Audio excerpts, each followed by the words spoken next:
Okay,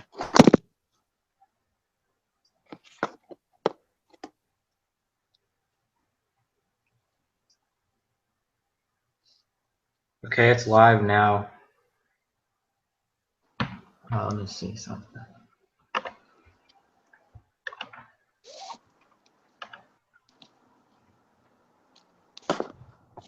I'll just copy and paste the link in your description. Wait, do you have the link? I see. I just got your post, and I can.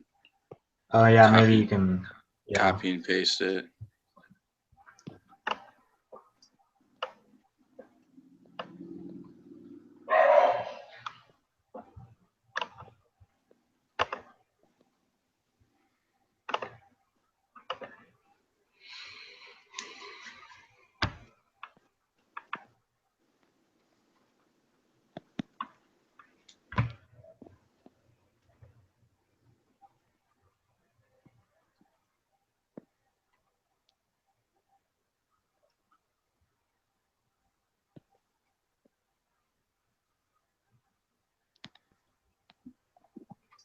Yeah, I got it. Okay, cool. All right, I'm gonna make the post now. I copy and paste this will be quick and easy.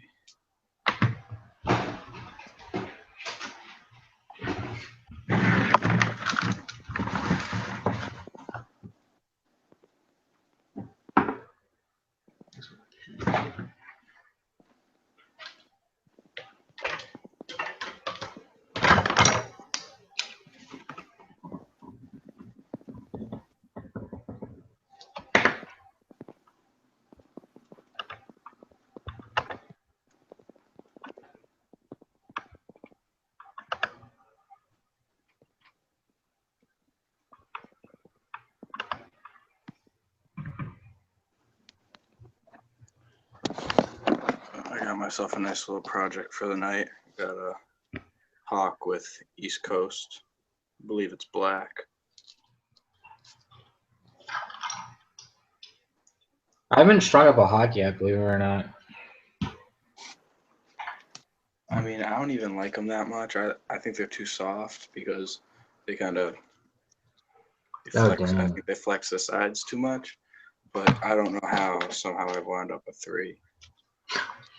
I just keep saying, someone says, like, you want a hawk? And I was like, yeah, sure, why not? Hawks are pretty cool.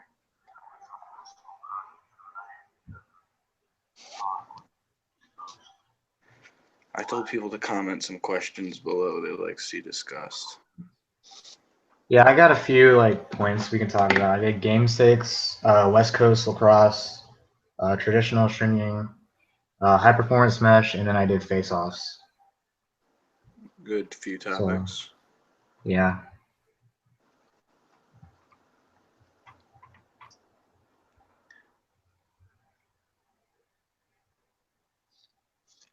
I mean, when I look at the list for like top lacrosse states, California is like number 3 or 5 or something like that.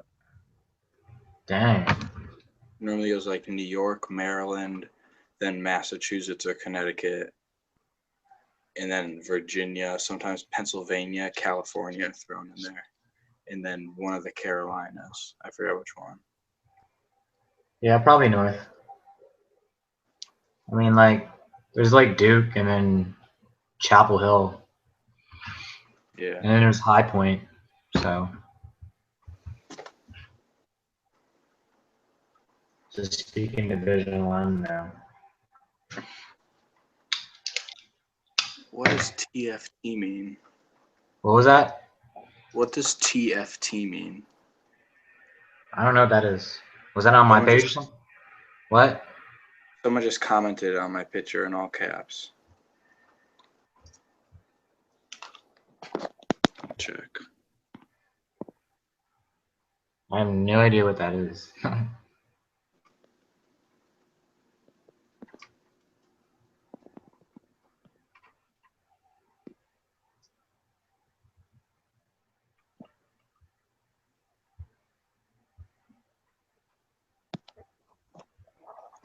So what kind of gloves are those in your picture you posted?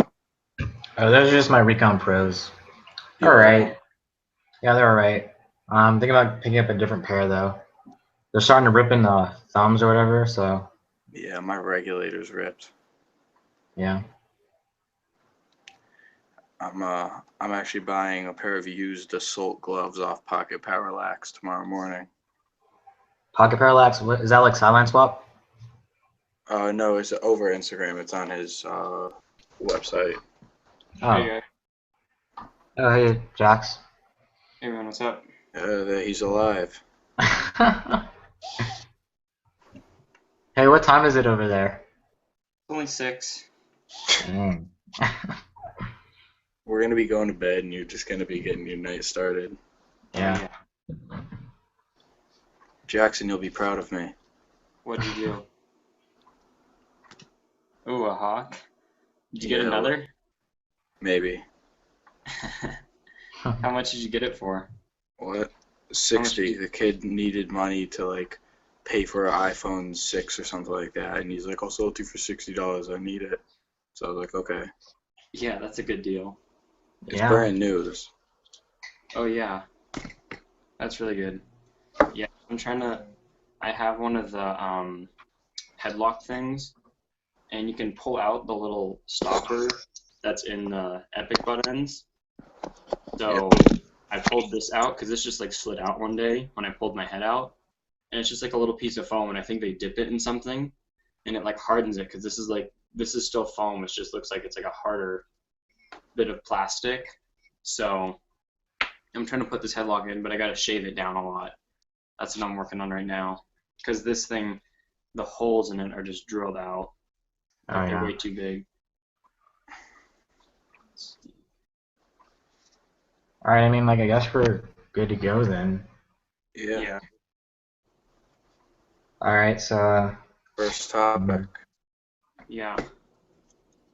first topic, I guess let's talk game sticks then. Okay. Who wants So, to go? anybody like, what was that? Who wants to go first?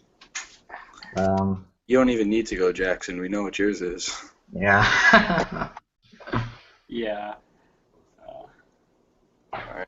Well, you can go first, TJ, since you seem to have yours right there. All right. All right. So I'm rocking the Evo 4 X6. I've really been liking this head lately. I use it towards the end of my summer ball, and it's pretty stiff.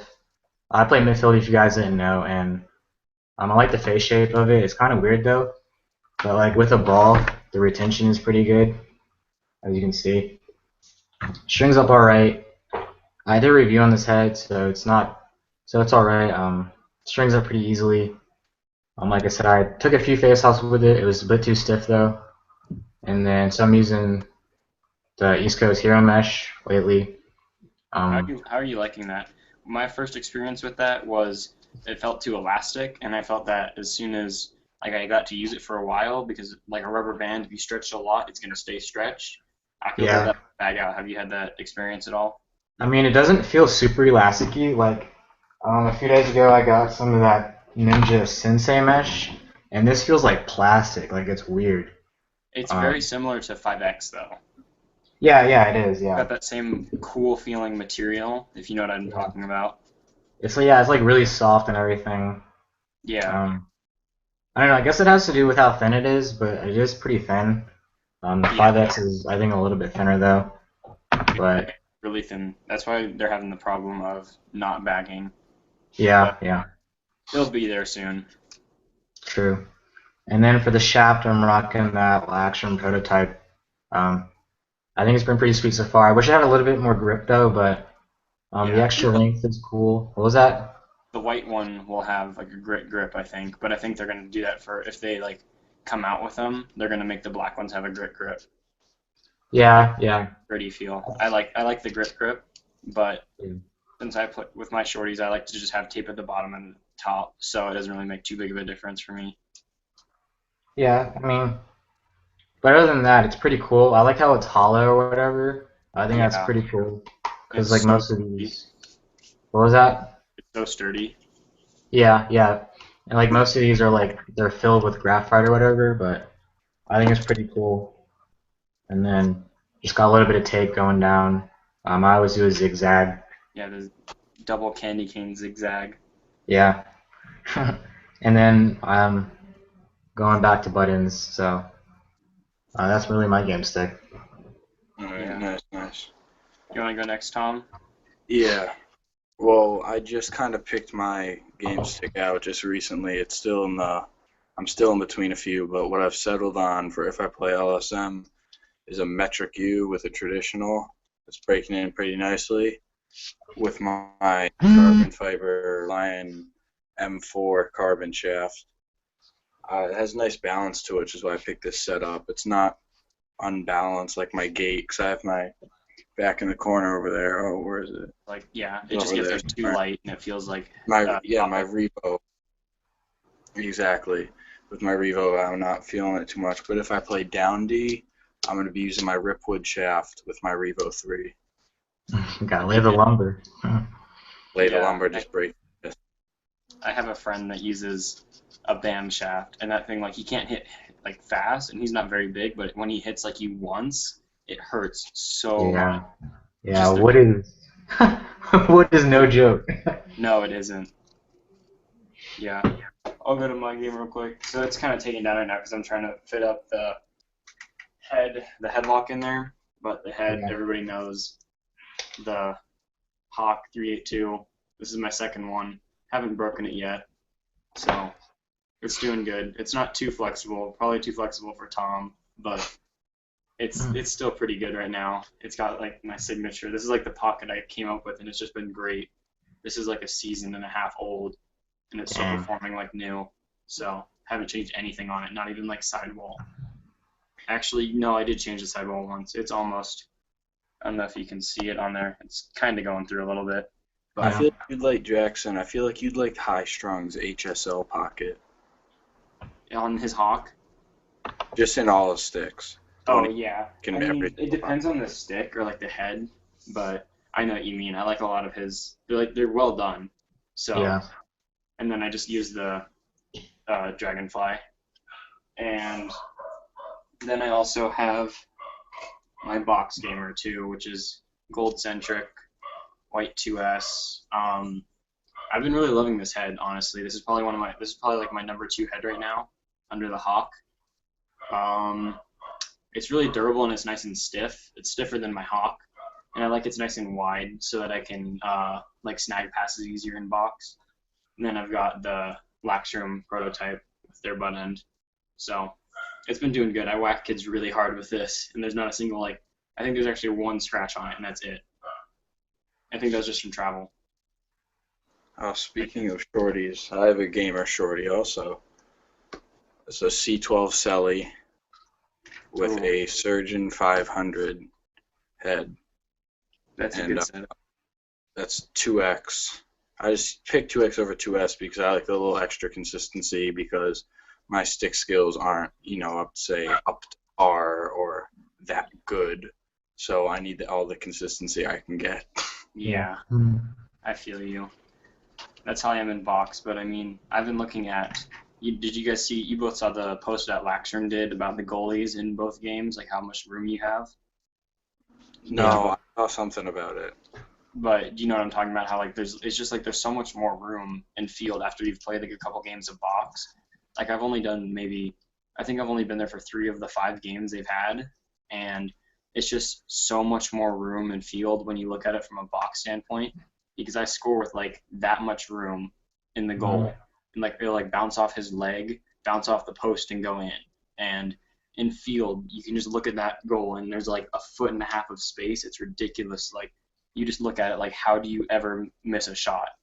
Like when you play box, it's just ridiculous. That's a good point. But I mean, then you also have in field, you got the defenders, and you got more distance to work with. But that can be good and bad depending on how you play. All right. I guess let's talk about. Gonna put the spot on you, Jax, but Lax out west. Oh yeah. What about it? What do we want to talk about there? I want to know like what it is like how does like the caliber of play how is that compared to like East Coast play like? It's getting there, but it's not there. There's like we have I don't know how like my team won state, but we also have like a different like there's two leagues. I think well there's three leagues technically, but two of them play together. My league, the SNLA, Southern Nevada Lacrosse. We're down south. Then there is I think it's High Sierra Yeah. is up north. That's Reno League, and then what is it? There's one more. It's like so I think it's the Silver State League.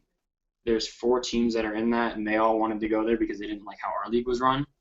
They're the better teams. If they I think they might be coming back in our league, but if they were, we'd probably be ranked 4 compared to them. But we also just lost 18 seniors to my team of 25 people, Wow. so we're done That's for a while. But crazy. it's like it's getting there. California is more of a like hotspot for lacrosse just because it's like twice the size and it's like just on the coast. I don't know, everybody just likes it there. So, but it's getting there. It's nothing like the quality of play. Like I've never been able to challenge my play to a team that isn't like the play quality of an East Coast team like Tom's or your guys'. It's just crazy. Yeah. I know Tom said something about California being a hotbed right before you joined in. He said they're ranked like number 3 at the moment with like growth and everything. Yeah, California, it's like getting really big out there. I mean, isn't Adrenaline's based out there, right? Yeah. Yeah, so I mean, you got some good lacrosse coming from there, so it'll get big quick. Oh, okay. Um, that was short, but traditional stringing. Your guys' thoughts on traditionals and I like. tactics and everything? You can go first, Tom. I mean, personally, I think they develop your game more because they don't give it to you just as easy. You have to work for your hold. You have to really be conscious about the ball being in the pocket at first while it's breaking in, and it helps develop your game. And as the pocket breaks in, you can become less aware, but because you're aware, you become a better player, and as you become better, the pocket becomes better, and it's just an exponential growth. Yeah. Yeah. Yeah. And Go they to the look next badass. Yeah. That's probably my favorite thing about. What was that? I know you like your trad, your Jaws. Yeah, man. I like it a lot. Yeah, that's my favorite thing about traditional is that like the way you break it in with like wall ball and everything. Like it just makes you a better player. Like just using your stick, it forces you to get used to the stick. That's the thing I like about traditional. Yeah. And then I wouldn't really say it's making a comeback, but I'm seeing a lot more people stringing it. So I guess that's a start. Yeah, it helps grow it when people know how to do it. Like I Yeah, don't think I can do it properly yet, but I'm close. I don't think I'm anywhere like I don't know, I say close, but I don't really mean I'm that close because I still have some trouble with some things, but yeah, for the most part I can string like a trad that will be consistent while you play with it. yeah. I mean, it's not easy. I'm no master at all. I'm still struggling with getting like classics down or whatever. Yeah. Um, that's my thing is classics. I just can't really get them. Getting that symmetry is really important in classics. But like a pita pocket or a tridex, to me, that's not too bad. No, I feel like pitas are a lot easier because you can start with that center track Yeah. and then go to the out and then out more, and you can kind of keep that tension equal. But I Mm, mean, you can do that with a classic too, but I feel it's just not like the right way is the best way yeah. to do it. Like the trad, I can't remember who I was talking to this about. I think it was either 955 Matt or Lacrosse Man. One of them were talking to me about it doesn't matter, like the cross lace and the leathers don't care how you do it. It all comes down to performance. But I think like I just feel that going left to right or right to left is the way it's meant to be, not Yeah. leave excess on the left and on the right and then start in the middle and go up and down. Like I just Yeah. don't think it's the right way to do it. It just feels like cheating. Yeah, that's how I do it. I start with like um I go from left to right with mine, like the way I read a book. That's Yeah. just the way I learn. Um, but that's like it for traditionals and me. I've been trying to do a few more things like a little bit different, like the double trad. It's pretty cool. I haven't really branched out too much with like crazy customs, like grunts and everything. I Yeah. think it gets to a point where it's like really, really hard to like get it to string up and then break in properly. Because like if you have like a ton of stuff going on, then that means there's a ton of That stuff that can Yeah, that's why I like the possibly. classics because they're proven good. And Yeah, when you have something that has a lot of stuff going on, you get a more like harder to break in pocket, and it's just more yeah, stuff to deal with if something goes wrong.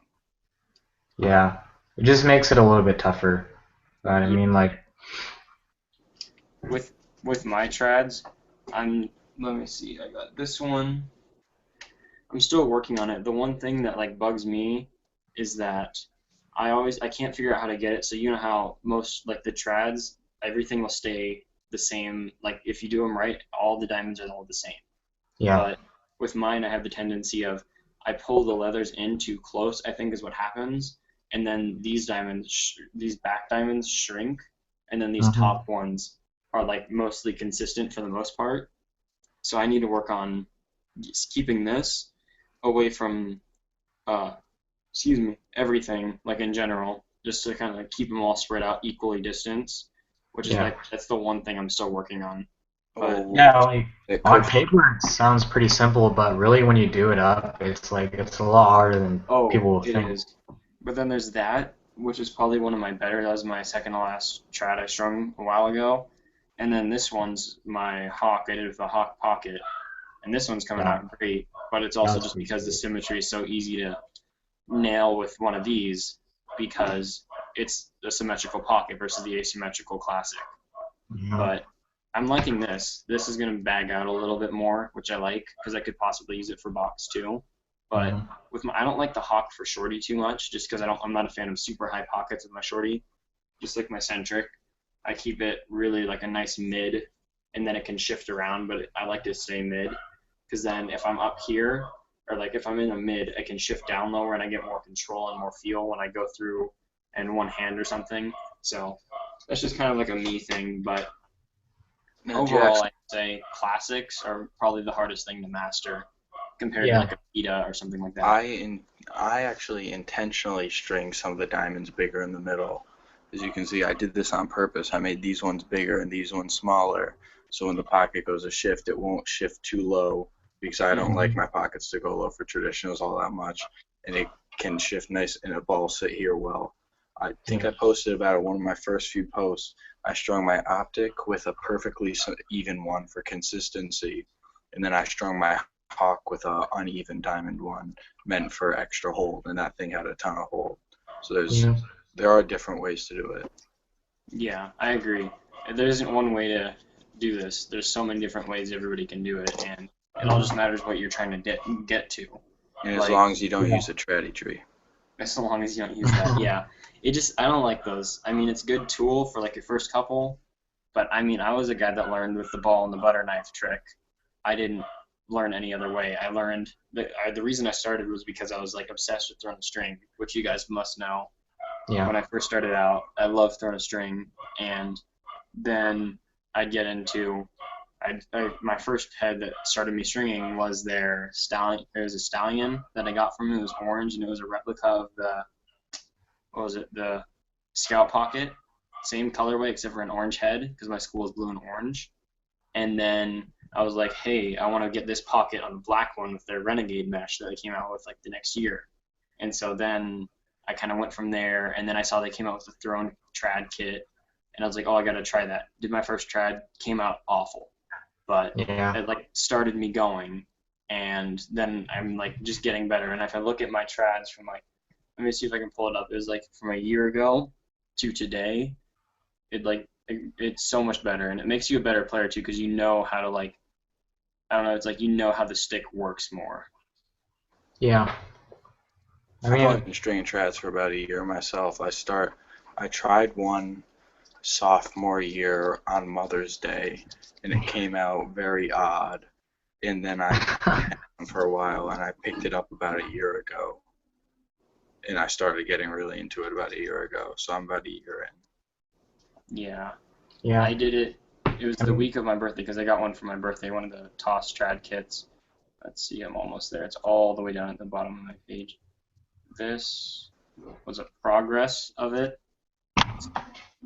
That was like a progress shot of it, and then I tried to do it kind of flat, I didn't really go for anything. I had no idea what I was doing. I was just going off their video, which kind of helped, but I mean, it came out awful. But to me, I loved it because it was the first one I've ever done. And I mean, when you do a trad, you just put so much effort into it that Yeah. it's just like no matter what, you like it. I Yeah. mean, nowadays I look at it and someone will say it looks perfect, and I can find every little thing that's wrong with it, but it won't like bug anybody else, but it will bug me. Like Yeah. I can name tons of stuff on this one. I'm still working on it, but like just the little tiny things. Yeah, that's what I think makes like a stringer like a good stringer versus an okay stringer. Like just the attention to detail. Like Yeah, it's huge. you have to be really, really OCD about it. Yeah. I mean, I guess that's the thing with traditionals though. I mean, Yeah, they won't perform as well as if they weren't. If the stringer wasn't as nitpicky as they are. yeah. Like I was watching one of Spanapivo's videos and he said that it is very hard for him to string his own stick because he's so nitpicky and everything with how he wants it and everything. I think that's kind of how I am with my sticks. Yeah, I critique myself pretty hard when it comes to my own sticks. But when I'm doing one for like a friend or a customer or something like that, it's not like I'm not as harsh on myself. because they don't know any better, but you'll be like using it.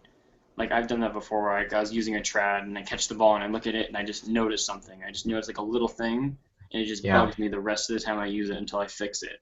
Or I just won't use it because it just bugs me and I have to fix it. Yeah, like on jaws on the bottom of the knots, they're slipping a lot. But I just decided to stop with it. But it's slipping really bad down here. I just decided to leave it. Is it coming up? Yeah, What kind that's of the thing. That's the kind of thing that happens though when you have those transition knots, is that they yeah, oh is slide it a like lot. it's like the box transition knot or something? Yeah, like on here, those transition knots, they tend to slide a lot. What leathers did you use in those? Was that Stringer Shack? Yeah, these are Stringer Shack leathers. Yeah, They're expensive. they Yeah. are. Oh, like the one thing I have a trad. Do either of you have a rocket pocket, like an actual, like they I string don't one? know. I wish I had a rocket pocket though. Those I things would, are I would. sweet. So Laxroom gave me one. They like sent me one in one of their orders. They just gave it to me. I honestly love it. I don't use it too much, but they don't. It's not like you when you try to replicate a rocket pocket, you're going for all these details. These guys really don't do that, but it's still like one of the best performing trads, and this thing is not broken in at all. But Yeah. it's like the whatever crosslace they use is the softest crosslace I've ever seen. It's so ridiculously soft. It's like if you gutted crosslace that you use now, but it's like all cotton almost. But it's just Wow. like it's cool to see how they don't really change their ways. Like they've been doing the exact same thing for years and years. Like they still do like the little rocks where like they just keep melting it and then just push it on the plastic of the head. Yeah. But it's just like they don't really care about the little things because technically the little things won't matter. Like this Yeah. one is a little bit loose, but that's not really going to affect it once it breaks in. But it's just like an overall good pocket. It's just like interesting to see. Like I don't really like. I have a thing where I can't like use anybody else's stuff because it just bugs me because I like to do my own things. But this is Yeah. just like it's such a different like you always have tried to because the cool thing was the rocket pocket. Everybody wanted to have a rocket pocket, and just having one is a really cool experience just to kind of see how someone has been stringing for years and years that started this whole rocket pocket thing. So I really like that. I think Mhm. everybody should honestly have one. Yeah, I need to pick one up. I mean, that's the cool thing about it is that they just work. So it's like there's really no reason why to change it. I mean, Exactly. There's no it reason to works. do it, and they're good at it. So keep going. Don't try to fix what isn't broken. True. Good point. I mean, back to what we were talking about a while ago. The way I started stringing traditionals. I started stringing initially. My first year playing, I started with mesh, and I went to try traditionals because it was just different. And Yeah. I started freehand, and that was pretty tough. So I went to the ball and butter knife, and that was a little bit easier. But the thing with the ball and the butter knife was I was getting a ton of bunching, and I didn't like that too much. So I initially went back to freehanding. But yeah, the thing I like the most is freehand. I think it comes out the best, and you get like the best um, connection with the pocket when you get freehand because you spend a little bit more time. The way I started shooting traditionals. Yeah, I know what you mean.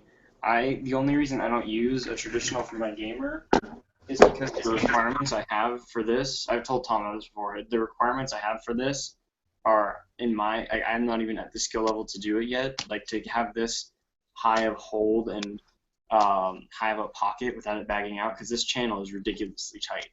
Like, let me see. Here's a ball for comparison. I don't know. I can't really. That's like, it's so much tighter than the ball, and it's just you can't really get that with a trad. And then I also have it sits right here, but then in certain circumstances, it'll shift down here for more hold, but it mainly shifts up right here. And then it's got like a nice feel and release and stuff like that, but it's just hard to replicate that with a trad. There's just some things that are extremely hard to do. That's why I always mesh for my gamer. I thought about using trad, but the only way I'd be able to use it is for box. Yeah. I've never used a traditional pocket for my gamer. I've always used mesh for the most part. I used the trad for this entire season, and the thing is that makes it hard to do it in the off season stuff is that I'm not playing every single day in a league or something, or at practice. Before, what I do in 3 practices, I get done in a couple weeks now. Like this trad is decently broken in. You can see it's still real clean, looks so nice. And this is I've kept this on my stick. It says 809. This keeps track of your wall ball reps. So I have less than 900, less than 1,000 reps on it, and it's still not even close to broken in. I have over 800. So they're just too hard to break in unless you're in the season. And when you're in the season, you can't really afford to be breaking it in. Yeah, you mean doing it every day, like 3 hours a day, every like week, and that's the easiest way to do it. That's how I was with Jaws. Like I really just wanted to break in a pocket, because I could before Jaws I could really string up a pretty good pocket, but I just didn't really know how to break it in. So with Jaws, I just said, you know what, I'm just gonna go outside every day, probably 30 minutes or so, and just hit the wall. But yeah, I mean, despite it being an 8-diamond pocket, it still shifts pretty well. It's not like soft mesh or anything, but it moves with the ball, and you can still feel the ball hit the sidewalls, which I really like about traditional is that the ball hits the sidewalls. Like you can kind of feel it in the pocket a little more. Yeah. I feel, and I know what you mean. I've been liking, like, I tried to do my mesh pocket, but it's just that like I was replicating the trad, but it's just that as soon as you try to do that, you get stuck with this. It's like the mesh or the trad bags out more than mesh does. Just naturally, that's what they do. You can't make a trad that will stay for like its entire like existence as a high pocket. It's going to bag out into a mid pocket because that's just what they do. But I mean, it just takes a lot more focus and concentration to have a trad as like a gamer because there's so many more things you have to pay attention to other than just you have the ball. Yeah. I mean, once I had mine fully broken in, there were situations where I was bringing the ball over midfield, down or something like that, and I'd take the stick and I'd stop and let the guy run in front of me, and I'd continue, and another one would come, and I'd be getting hit from behind, and I wouldn't even think about it. I'd just be more power cradling, trying to step this way, stop, hold the stick back, move forward, and I wouldn't even realize all. Then I'd keep running, and I'd look back, and I was like, I didn't even. The hold once they're broken in is mindless. Oh yeah, and that's a trad I had strung from about February, playing every single day in the season through June, and that's when it finally hit the point where I was like, wow, this trad is fully functional. Yeah, that's the cool thing about traditionals. They get so good. Like they just get better and better. That's the cool thing about them. Like mesh, you might have to replace every so often, but a trad, you maybe have to adjust it once or twice, but it's always going to be like reliable. Yeah. But I mean, I still haven't had any problems with my 2S, and this 2S I've had since they came out with 2S, and it's been this hot. Actually, let me see. I've had my White Hawk with the trad in it since they came out with Hawks. And then this was in it before, and then when I got the LE Hawk, I didn't want to switch the mesh because I didn't want to have like any break-in process or anything. So I just went right to this mesh, and this mesh is like gray now. That's how dirty it is. It's like that's the dirty way. Like this is white mesh on my Superpower Plus, and that's the mesh on this. It's just been used for so much, and it's like people. I've heard people tell me to go. They're like, oh, your mesh, like when it's dirty, it's gonna make it more inconsistent. I'm like, no, that's not how that works. Because 2S, I've never had any consistency problems whatsoever. I don't know why dirt would affect it because the mesh is waterproof. It doesn't matter. I played in the rain with it. You would know you're in a committed relationship with 2S. Yeah, it's just like people tell me the dirty mesh matters and they like replace their mesh like once a month. I'm like, that's just a waste of money. It's just ridiculous because there's no point. It doesn't do anything. It's just Hey guys, we have some viewers, I'm pretty sure. Yeah, I got a few. I have some people texting me. Oh, okay. You want me to post it on my page real quick to get some more viewers? Yeah, sure thing. All right. Yeah. So what's the next topic? I got high performance match and how that's changing the game a little bit. Ooh, I like this topic. Yeah. Who wants to go first? It kind of. I am still a firm believer in that anything works because if you watch the highlights of, I have a stick right here, I'll grab the highlights of Gary Gate when he threw the full field behind the back pass. Wow. He was using a stick similar to this. This is an OG edge. Yeah, you showed me this. Look at it. Look at this. The channel on this is non-existent. It's all over the place. This is the factory stringing. Damn. The pocket is completely ridiculous. And those players were able to do things that we would never be able to do. And I'm a firm believer in the fact that Lax hard mesh is something that can be strung to make great pocket because up until before the Rabel 2, when Rabel was using the Rabel X, he was using Lax semi-hard mesh. You gotta let that sink in. So the best player in the world was still using that. And I doubt he got that much better once he switched over. That's just where I stand. Yeah. One thing I just have to say about Paul Rabel is that I saw his gear bag video today, and I just like the fact that he's using stringers from the community of like Instagram that he would never have known about if we didn't have like the Instagram community of lacrosse. And he has James and Riley and Sam, all three of them string for him. And I just think that's really cool that he like incorporates the community into his like game pretty much. Yeah, definitely helps with growth and everything. I guess I'll get my 2 cents in. Yeah, I get to say like kind of the same path with Thomas. I do think that anything kind of works. I don't know really to say now, but yeah, everything does kind of work. It's kind of cool though to see the way that mesh is evolving with how there's no coating anything. It allows the mesh to be a little bit lighter. I'm not so crazy about the price though with that these meshes are coming out with, or they're coming to be. They just keep going up and up. There's really no need for that. These companies are pumping out mesh, especially the ones that can make mesh. Like if you look at Stringer Shack, they're charging like what was it like $5 or whatever for G3. Oh yeah, or like what is it, Lax Room, $750. Yeah, $750 for. I mean, this Lax Room 5X has its own problems with. For me, at least, it was that it was getting like really deep. Yeah, I know what you mean. I know exactly what you mean. Yeah, it's like even with the simplistic pattern, like on this clutch, like there's just a few sidewall nods and then like a 1 SI and then an SI to create the pocket. Yeah, it still gets really deep. That's really it though. But 750 is a really good price. Even though it is in its prototype phase, I think it's a solid mesh. Um, Yeah.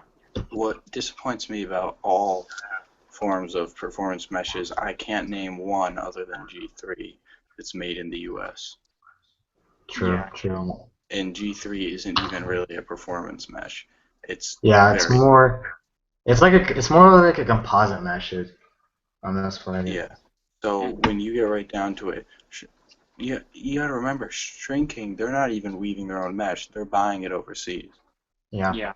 That's how they can They make the don't price. have any looms. They don't own anything. Lax Room, they're buying their mesh from someone. Hmm. Ninja Lax, they're buying their mesh from someone.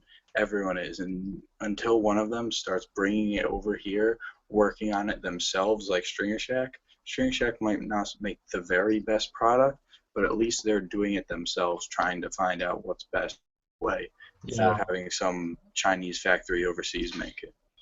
Yeah, Uh, I agree. I mean, Performance Mesh, it's still getting there. There are some more successful ones, like Stream Kings 2S, 2X, S plus, X plus.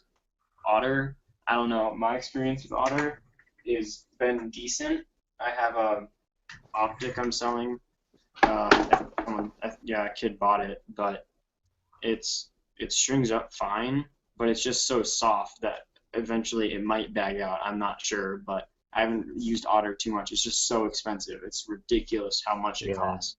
And I yeah, don't care what kind of fibers are in it. You don't charge $40 for this thing that weighs yeah. I mean, 16.8 or whatever grams. that probably doesn't even cost $2 to make. That's Oh, the no, sad it probably thing. costs them like 3 to 5 cents. Drinking Yeah. claims that their mesh costs more than a head to produce. No way. I That is mean, making head molds and then getting around patents costs a ton of money. Oh Um, yeah, exactly. There's no way that is false. Because oh, making mesh really they make it in like I think it's like I think it's like 5,000 or something like that yards or feet spools, and then they yeah, cut it. There's yeah, no way that'd be more expensive than making heads and then popping them out. There's yeah. just That's just unrealistic. And then like programming a machine to like make a head mold. Like there's just a lot more that goes into it, I guess. Yeah, and I'm not trying to say that making mesh is easy. I mean, oh, exactly. Yeah, it's still really hard, but it's not more it's expensive. not to that extent though. Yeah, and it kind of comes Um, down to what materials are used and like what like the scientific like what they did to make the product kind of thing. mhm. The research. Yeah, but also I think a lot of that is to do with like competition and everything.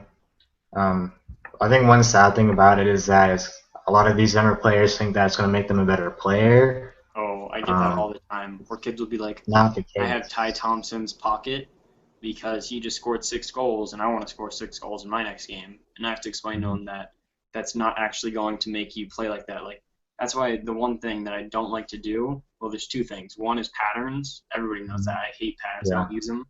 And then the second thing is when you ask me to do a professional player's pocket, that's great, but you don't play like Gary Gate, Lyle, Ty, any of the Thompsons. You don't play like them. Your play style is not going to be like theirs. uh, I highly doubt it. So there's no point in making your pocket like theirs because it's not going to suit your play style. I yeah, didn't never have used a professional college whoever's pocket because there's no point. I yeah. Me thought about neither. Yeah, it and I'm just like, there's no point to it. It looks cool, yeah, it does great, but that's for him. He wouldn't be able to use my pocket. I can't use his pocket. It's yeah. kind of simple. When I was at a tournament, Jimmy Christmas, he was there and he was throwing with one of my friend's sticks, and it just proved it because he is a midfielder that follows through all the way to the ground. But I strung my friend's stick. It was a trad, and it was made for quick sticking on crease, where you just kind of flick your wrists. And he was trying to throw with that full motion all the way through, and it was just hooking and hitting down. And I'm like, he says it's a bad pocket. I was like, no, you just don't know how to use it right because it's not intended for your position. That Yeah, just shows that not every pocket is made for every position. It all just depends on what you do. That's why there's no yeah, point in having the professional pocket. of like a college player. Yeah, one thing I tell players is trying to find an aesthetic that they like. I know a lot of people are like mid-high pockets for some reason. I guess just the way they look. I Yeah. just like them because they're so like quick with the release. Um, I'm not a super crazy whip guy. As you can see, it doesn't have too much drag or anything. It's Yeah. pretty smooth, but I like a really very soft mesh. That's pretty important to me. I do occasionally take the face off, so I like the pocket to fold in and out, and I also like the ball too, because I play like an attackman kind of lot. After a face off, I normally get the ball in my stick and I pop it, and then I start one hand cradling. And I get the safety or to touch the box, but I'd always say like find an aesthetic. Um, Whether you like stiff or soft heads, your mesh stiffness and the way you string your pocket up. There's no real reason to have a crazy top string or anything like that. Um, Really, a lot of people like to say like I want a certain type of knot in my pocket. That really doesn't make the difference. You just gotta find that aesthetic that you really like, and that should really help you improve your game. And then the thing that also helps is that when you stick with it, that makes a pretty big difference also. Changing your pocket throughout the season multiple times really will kill your game. Yeah. Why I haven't I do ever that. like Me. I have Guilty. multiple. What? I'm guilty of that. I used You four or changed a five lot. different. I I used remember 4 you or 5 changed a different lot. heads during the season. Yeah, I'm not a fan of it. Some people can adjust to it. Like I can pick up a kid's stick and play with it, but that doesn't mean it's going to perform to the best it can. Like if I had this pocket on like any other head, it'd have way too much whip for me. But since it's that hawk, it doesn't have much whip because it sits up high. If I had a high pocket with this tight of a channel, first of all, it wouldn't be possible because Yeah. most heads you can't get this kind of a pocket in it. But with this pocket or with this head, it allows me to have high hold. And like with the pull in general, you don't get too much feel out of your sticks. I mean, you can, but I've just chose to like get adjusted to this more. So now I can throw that accurate long field pass, but still have a lot of hold and be able to feel like the shorter passes too. So that's just why I've always stuck with this kind of a pocket because I've realized, and it just helps with ground balls too. That's my other thing. When you scoop the ball, there's a short distance from here to the ball where it sits. So that just helps bringing it from the scoop to the pocket a lot faster than if it was like a lower pocket down here and it goes all the way down the scoop. There's a lot longer time, and that means it's not secure quicker, which means you can't get the ball out of your stick to someone else's stick quicker. That's just one of my things I like about the Hawk. Yeah. I mean, yeah, just like I kind of preach, you just kind of get that general idea of what you like, where you like your pocket to sit. That's really dependent on how you play. Like, if you like the one-hand cradle, really suggest like putting your pocket a little bit lower in the head. Yeah. I don't always say that, oh, since you like the one-hand cradle, just use a low pocket. That's kind of abrupt. I don't like low pockets that much for shooting, but probably one of my favorite pockets of all time was a mid-low pocket that I had in my Cobra a while ago, and like it just had so much hold, and it was just amazing. And I don't know. Depending on what I do, it changes what I'm using for a pocket.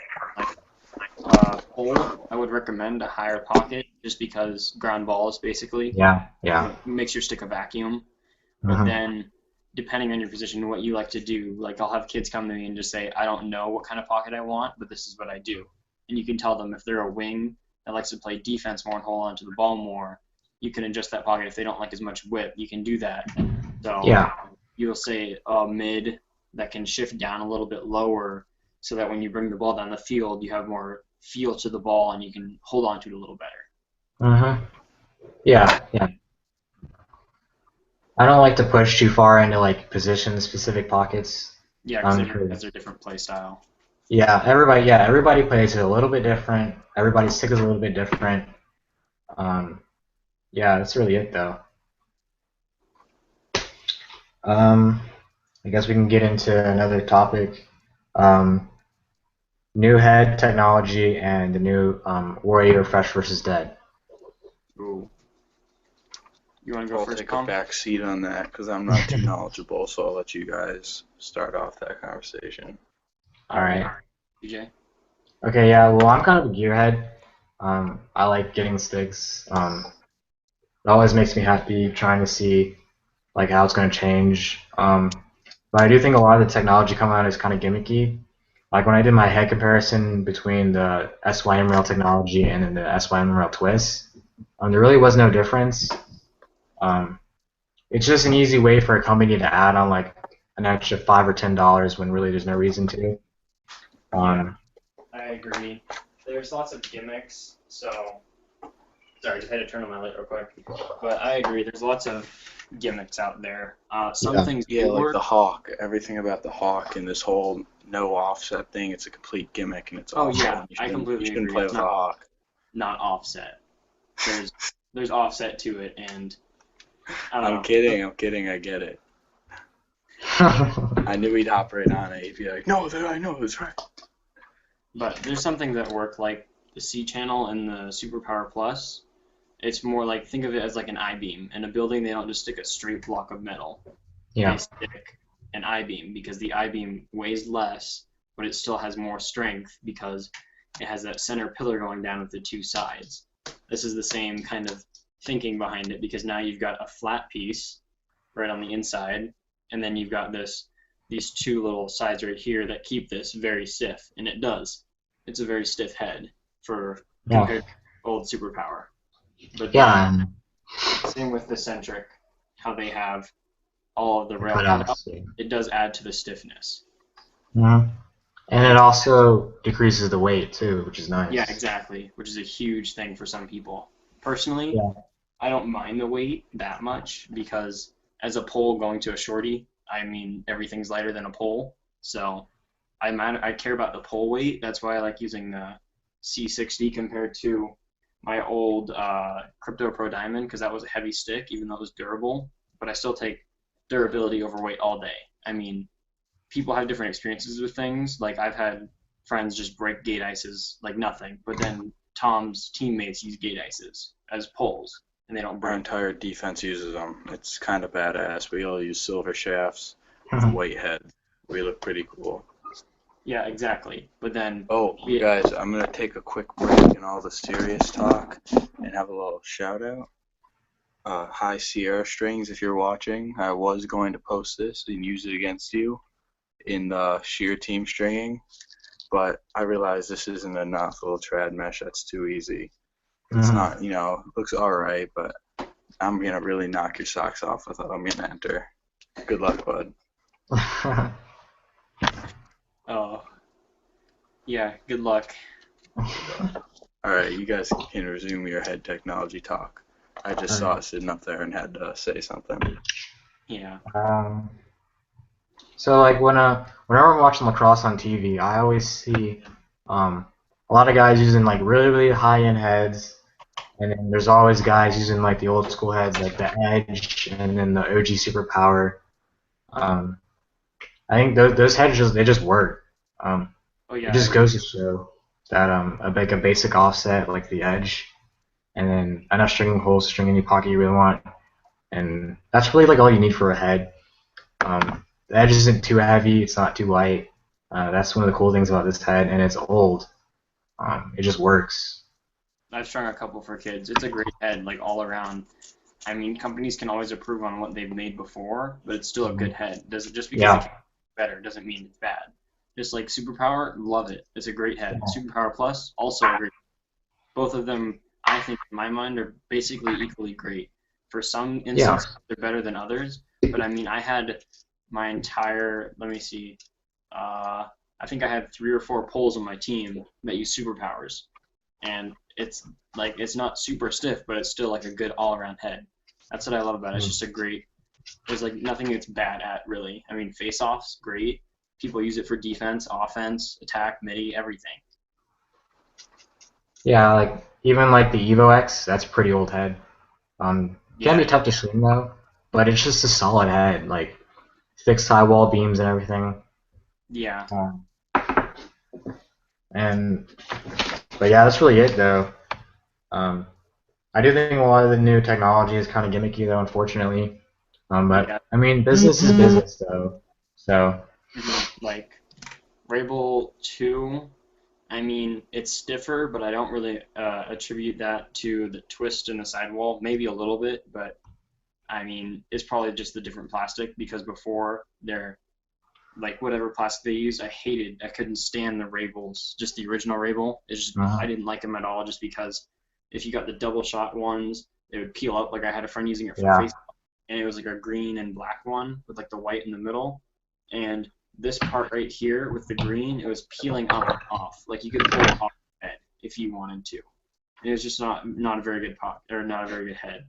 But Yeah. this one, I like this a lot better. I could honestly, this is probably one of my favorite heads. I just love the Rebel 2 because it's a good stiffness. It's got a good Sorry face. about that, guys. It's a great all-around stick. Yeah, my friend has one. That's a really nice head. I like the face shape. I like how it's kind of like soft, kind of. It's not like crazy aggressive. It's Yeah, solid head. gradual. Yeah. Kind of goes like this. I like the X spec better. That's just me. I always like an X spec head over a high school spec. Yeah, me But too. I mean, this is still a great face shape, because I like when it comes more to a point at the top, like the Hawk. I just like the really fast flare, but this is pretty gradual. The most gradual one I have is probably either the Centric or the Superpower Plus for right Probably now. the King. Oh yeah, the King too. That thing is like a V pretty much. Uh-huh.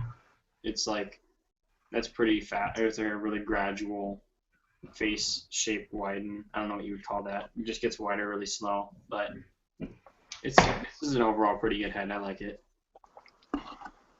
Yeah. One of the things I don't like about these new heads is that, I mean, they're costing more nowadays. Like the King, the Rabel 2. I don't really understand why they're like over $100. Like $100, $100 is a lot of money. If anyone doesn't know, the Rebel 2 has been decreased in price. I think it's 90 or 100 now, Yeah, that's but good. that's still an expensive head. I Yeah. mean, whenever I buy a head, I expect to spend around $100. I don't really care if it's 80 or 90. It's still basically $100, round up or down a little bit. But I mean, 110 for a head when they did that, that was just like ridiculous. Just like when drone mesh used to be 12 bucks and then they brought it to 15. It's like a tiny little increase, but it just shows like no one likes to see that. That just means you're trying to suck out every bit of money you can. Yeah. I just don't like to see that from companies that I know they don't need to. And lacrosse isn't that big either. It's just not. There's like no need for it for a head to cost that much money. Exactly. But yeah, that's really it for those. Or oh yeah, what do you guys think about the whole fresh versus dead thing? Oh yeah, I think that's complete bull. Yeah. It is. I mean, I've been using this since they came out with LE Hawks basically, and this thing has been doing fine. I never noticed any change at all in how it performed, no matter what. I mean, at some points in the season, I couldn't throw with it, but that was just because me being lazy. But I mean, I've never encountered any problems with this, and this thing is almost a year old, but it's been used in a season and a summer season. So it's been used a lot, especially in the heat. I probably have some of the worst conditions to use a head in. And I have tons of heads that I've had for forever, and this thing's still doing fine. Like, I have no complaints about it. I think it's just another Warriors coming up with to try to sell you their head, try to get you to spend another $100. I mean, I think it's a little bit exaggerated. I do understand that, like a player that shoots over 100 miles an hour, the weight of the ball, that puts a lot of stress on your head. There was a kid on my team who he shot pretty hard, and his head, and he was a right-handed player, so he shot mostly right-handed, and his head was warped to the right from all the stress from just shooting. Yeah, I can understand that, TJ. but I mean, not What was every that? player does that. Like, High Sierra Strings just commented on the photo. He said, "Why didn't Mako let me in? Weak Oh my God. sauce, bro." Sorry, you can maybe get in one of the later ones. We were kind of full at the time. are you That's commenting? what Are you talking about the comment on my post, or did he comment on all your posts? He just commented on my post saying, He "Weak commented on mine. sauce, bro." Yeah. He said, Mako won't let me in, man. So lame. It's not that big of a deal. It really isn't. But We're I not mean, that cool. yeah, I'd rather have the more experienced stringers in this. Just Yes. saying. No offense to anybody. Yeah. I mean, we could definitely add more people to it, but I feel like if you add more people, everybody's talking over each other all the time. It just kind of Yeah. gets like repetitive. Yeah. There's We're like always the time. best There's always time JV. for other episodes. No, we're the varsity benchwarmers. That's who we are. Yeet. But I mean, back to what I was saying. There is an extent though. Like a while back, I was using a CEO for face-offs, and that got really, really warped. Like it was bad. Oh Like yeah, I've seen people. Well, there's no technology in the CEO really. It is just pretty much a straightforward plastic head. There's no sim twist, crap. dual Yeah. cutout, anything. It's just kind of plastic. like on my CEO, like because I was doing a lot of pinch and pops because the plastic got pretty soft. So what happened was the offset like pointed upwards. So really, no matter what pocket I strung, it just had so much whip just naturally. So I mean, there is a point that no head lasts forever though. Yeah, exactly. I mean, some do last more than others, but most of them degrade after a while. Yeah. But that's the reason I'm kind of disappointed because Warrior stopped making the Nas for one reason, because they kept getting complaints that it was too soft. But basically, everyone knows it's mainly a face-off head. You can use Yeah. it for attack, but excuse me, I had our Fogo who all he uses is Nas's, and he loves them, and he does great with them. But there's no point. Everybody knows it's used only for Fogo, really, or just facing off in general, because that's what it's best at. I mean, Hmm. you're not going to complain about how horrible a tank is at facing off because it's not Yeah. meant. The Nas is made to be an offensive head, but it ends up being a face-off head. But then they Yeah. I stop mean, because of same all thing The happened with OG the OG Blade. wasn't even. Same thing yeah, happened with the OG same exact circumstance. Knock on wood. Blade. um, getting down to the end of the list, but trying to remember. How do you guys feel about the shot clock and everything with NCAA? Great idea. Yeah, I like it too.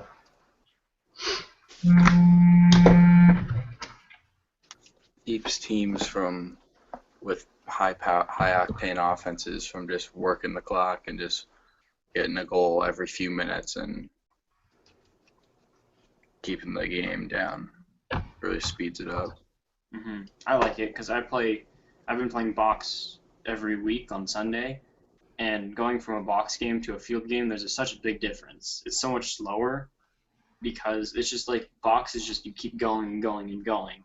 Field, there's so many more breaks. It's just like a different game in general. But I would say shot clock is a good thing because it speeds up the game and more goals, and that means more opportunities for teams to come back, win, lose, whatever they do. Yeah. How about the whole thing with the high school heads and then the whole NCAA legal shooter setup? How you guys think about that? Um, Um, I'm fine with it, honestly. I like U spec heads. I don't really find a point in a high school spec head unless you can't contain the ball well. But there's some players that don't use it because they can't contain the ball well. They just want less room to be hit or something like that. Like Paul Rabel doesn't use his Rabel 2 HS because he can't catch and throw. He uses it for reasons of his own, like maybe, I don't know, but I'd say probably smaller stick to hit, um, less room for the ball to move around. I don't know. I mean, everybody has their own reasons to use each head, but I have kids that I will like think refuse to the use a high school pros head. need to. I think there needs to be a professional spec head, or there needs to be they need to start following college rules because it's Yeah, not I even think they fun to should watch too. the pros. Yeah, I think they should too. I Yeah, I mean, don't like, if that's the highest level of lacrosse, then and they're using basically the easiest head to use. Will yeah, Manny, I'm pretty sure, uses a Surgeon 500 with two U's that are down here. It's wow. about and there's about this much space. The U's are down here. It's two U's. With that amount of hold, this low in a head, this look this head right here. that's as wide as a ball, the entire throat. There's no wonder he never loses the ball. Granted, he did on the last possession of the game that in overtime that ended up almost losing the game. But he barely loses the ball because he has such a pinched head. Granted, he does have talent. I went to a clinic of his last winter. But, oh, look, High Sierra Strings is watching. So I'll flash him. Granted, there is no weak sauce here. We're full. And what you've been waiting to see is this.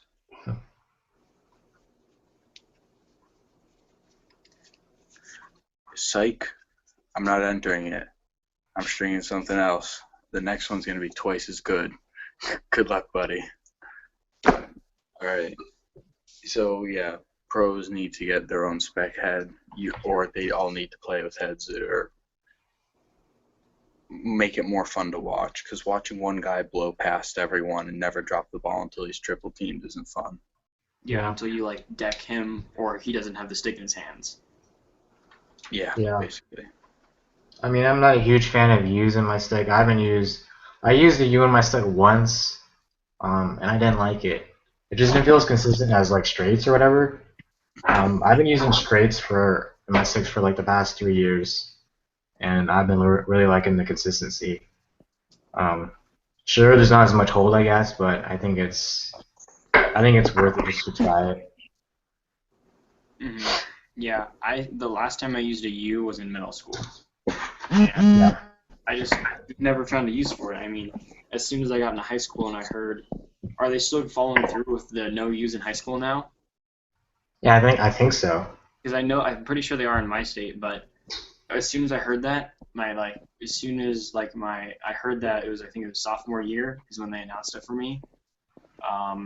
I heard it and I was just like, okay, well I got to transition to straights, and so I did. I never used before really. I did use in middle school because I had the scout pocket, and the scout pocket was a nylon straight and then a U, and I mean it didn't really do much for me. But when I transitioned to straights and I knew how to string a pocket, straights are great, honestly. Mm-hmm. They're more versatile, and U's will clog up your channel, is how I put it. Yeah. But yeah, I try to incorporate into that in my business. Like every single stick I string really has just straights. Everything's NCAA rule. I haven't used a U in forever, unless a kid absolutely insists I use one. I just say there's no point in like using a U, because you can get the exact same kind of consistency if you string the pocket well or use straights or both. Yeah, it's just the way how you channel your pocket and everything. A good channeled pocket is going to be more accurate than a pocket with a wide channel and U's. Hey guys, High Sierra Strings says if we bring him on for 30 seconds, he'll flash his shear team entry. Well, I'm not worried about what his entry is because mine is going to bring him to town, so we'll have to pass on that. Sorry, bud. No, okay, we give no love here. I don't think we went to this, but carbon fiber shafts and. I was actually gonna say carbon fiber versus alloys. Yeah, that's good. Yeah. What's everybody's thoughts on those? Good, bad, a little bit of both. First question is the true temper shaft metal or carbon? Well, they have alloy and carbon. Oh, gee. Yeah. Have you never been on their website or seen that some of them are called an alloy shaft and some of them are called a carbon fiber shaft? No, I just see people holding up pictures of them, and I'm jealous that I haven't been picked to be a tester yet. Yeah. Yeah. I don't know. I don't really care too much about free stuff. When I first started, I was like, oh, yeah, I got to get that free stuff because everybody... I don't want free stuff. I just want to try this shaft because apparently it's the best shafts in sliced bread. Yeah, I see that all the time when people are doing testing and everything. Everybody's going crazy. They're like, oh, can I have it? Can I have it? Oh, and there's all like the one thing that bugs me is all the little kids, like the 100 below accounts, or just kids that play lacrosse that want the free shaft or the tester thing. If I was a person running a company, I wouldn't give it out to them because I wouldn't think they're experienced. I mean, if this is like some really good college lacrosse player and he's saying I can test for you guys, I'd respect that more. But you get the kids that are like, oh, can you sponsor me? That are like doing stick tricks or doing like just random like just average players. It's not going to happen because you just like don't have the experience. That's why I say like companies shouldn't have kids. Like it's great that the Epic's doing the 382 crew, and I'm glad to be in it this round. But there's some kids that are not qualified in there, but there's other people that should be in it that are qualified to be in it and aren't. Which, Yeah, I mean, I applied. I didn't even get into it, so I mean, it is what it is. I mean, I know lots of people that applied or sounded like they were going to be in, and then they just didn't put them in. But I mean, overall, they like the last round. I was unhappy with a lot of the kids in there because there's just like random kids that think they were hot shots because they got in on it, and then they'd end up like selling the stuff or something like that. And I'm just like, I honestly like, I don't care if the 3 crew gets free stuff or anything. I just would like to help out the company and make a better product because I use their product. So why not make it better? I don't care if they send it to me and I have to give it back. As long as I get to help someone out, I don't care. But a lot of the people are in it for, oh, I get a free head or free otter mesh or free stick, something like that. Yeah, I mean, yeah, it's different when you do like a giveaway or something. Like, you should really like if you're a company, you want your product around. Like, you should really give it to someone that's high in the game. Central City Strings says, I'm watching this. Interesting topics. Keep it up. Okay. But yeah, like what I was saying was just give it to someone that has like pretty developed skills and everything. Or like experience with like anything really. I mean, there's some people that, like I said, are qualified and are not. So. Yeah. I mean, that's the cool thing about Laxstream is that they don't give out too much stuff. You do have to pay for some of it, but it is you're not paying a ton of money for it. Like, it's not a big investment. Yeah, but back to what we were talking about earlier with carbon versus alloy and wood and all that other stuff. But I mean, carbon fiber is cool. There's a lot you can do with carbon fiber. I don't know too much about engineering, but I know carbon fiber can be pretty tough to work with, the way how you mold it and everything. With themes, I'm kind of into that kind of stuff, so I like looked into it. I know that it's very hard to, like the seam is always the weak point in carbon fiber, but they use it in lots of things like race car bodies. They use it in that because when someone gets hit in a race car and that piece of carbon fiber breaks off, it also takes all that energy transferred into that with it, so then the entirety of it isn't damaged. It's very like high strength to weight ratio compared to steel, aluminum, titanium, stuff like that. But personally, I'm never going to use a metal shaft again because I've just found there's so many other great things about a carbon fiber shaft that I can get with lighter weight, stronger, like it's just stronger in general. But the one big thing for me is I hate dents. I used this, the Crypto Pro Diamond, never dented once. Super strong metal shaft, but it's heavy. Then I got this, carbon fiber shafts don't dent. They break, but I've never had one break. I know people that have broken them, but like metal shafts will dent, they will bend, but you can still use it. Carbon fiber shafts, they don't bend. I mean, like they flex, but they don't stay permanently bent. So. Strings just sent me a DM of his True Temper lacrosse shafts. He has both of them. Who did? High Sierra Strings. Oh, okay. He said, "Who's laughing now?" And High Sierra Strings, congratulations on being picked as a tester. I will just gladly purchase one once they come out. Yeah. He says they are already out. You know that, right? I did not know that, so I will have to purchase one in the near future. Yeah, they have them out, but they just have their like once a week they choose a whole bunch of kids to send them to, and they don't like I think you had to put in. I submitted to it like when they first started doing it, but I really don't care too much about it. I think it's like you submit to it and then they just pick by random. It doesn't matter like who you are, what you do. It could be Greg from East Coast Dies. You could ask them for one, they'd probably send him one, but I think it's just all random. Like they pick 10 kids a week. Carbon fiber wise, I am a tester for Redline, and this shaft I did receive from them, as I said. Yeah. And someone texted me saying, "Why does he want to be in so bad? All he does is hate."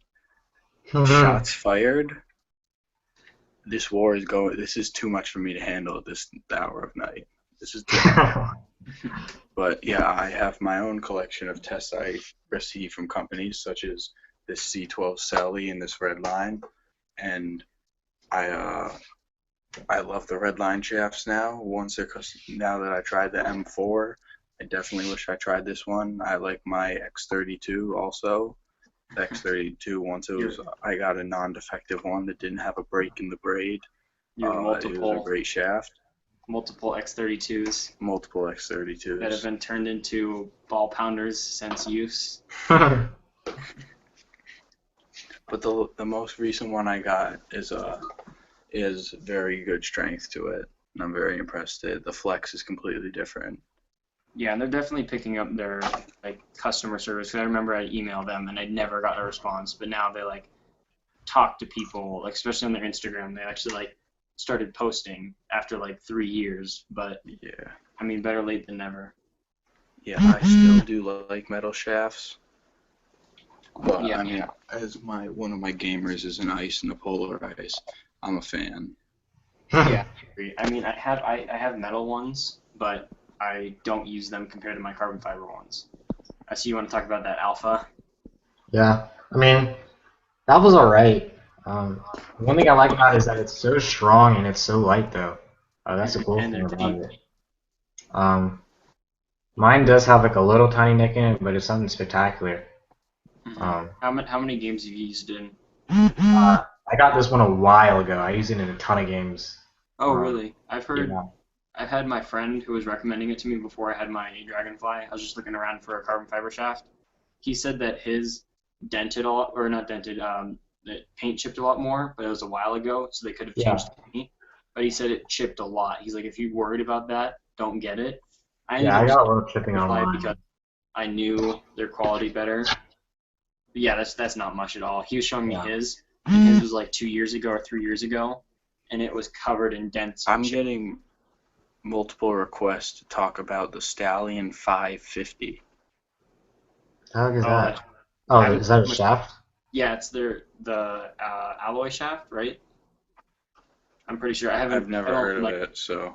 It's one of STX alloy shafts. It's like it's just like their other, like the Surgeon 10.5. It's like their Surgeon Stallion, how they have the two different lines. It's just another one of their alloy shafts. I haven't had too much experience with it, just because I don't use alloy shafts too much. I do know for a fact that I think it's the Stallion, what was it, the 10500, Tom? Yeah, the 10500. Yeah, I think I have a friend that has it. Is it the one with the shaft lock technology and all that stuff? Do you guys know? I'll look it up real quick, but I'm pretty sure it's the one with the shaft lock. My friend had a problem with it, but it was. Let me see real quick if it's the one I'm thinking of, because he had a Stallion shaft, but it might have been. Yeah, his was the OCS. I think is it the 10500 or is it just the 500? Because I don't think there is a 10500. I don't know. They've been making a ton of shafts lately, but they're kind of getting into the whole carbon fiber thing now. Yeah, they've got I hate their Alliance shafts. Those things snap. Yeah. But I'm pretty sure that's basically what their Stallion and Surgeon one is, just thinner sidewalls. But I do know, speaking of like that kind of stuff, the Stallion Saitai OCS, our Fogo used one, and it dented, and this is $180 short stick. They reduced the price since to $150, but it was $180, and within a couple weeks of use, he's a face-off guy. So let's see. His shaft, this is the back of the shaft, this side, and his shaft would be curved. It'd curve out like this. So it'd go this way because when he faced off, it curved like this, and it literally bent the shaft after Which maybe is a why month. you should get the Redline X32 face-off shaft so you can have extra flex and just pop it out. Yeah, and he used a NOS too, so I mean the NOS flexes a lot, and that Yeah. shaft was bent. There was a dent right here because he had tape starting like right here or something like that, and there's like their little shaft lock logo, which is very similar, might I add, to the headlock device from Headlock, but it sits right here is like their little shaft lock logo. It's like a combination lock look. Dent right there. It was a pretty severe dent. And then he had another dent like right here, something like that. They were just like dents all over it. And this is a $180 shaft, the top of the line. That's one of the reasons I don't like metal. Everyone But, I stop mean- texting me! But I'm just like, you can't pay $180 for a shaft and then have to go through all these dents and stuff like that. This is a $75 shaft, and I can beat the crap out of anybody with it, and it won't have a single scratch on it. Yeah. The most damage this thing has is people hitting the tape, which I can't stand. I hate when it's like that, but Yeah. it's like, because I just don't feel like taking off, because the one thing I don't like is when tape is fresh. I don't like that fresh feel because it just sticks to my gloves and the edges come up. But one thing I've found out that I've told lots of people about is that whenever I put new tape on a stick, I take a similar colored crayon. Like this one was a red stick, so I have a red crayon, and I trace over all the edges of Yeah. it, Same thing I do. and then it keeps it down. And I haven't seen too many people do it, but it helps so much. Yeah. Like wax kind of spreads around, and then for my metal shafts, my few metal shafts I have,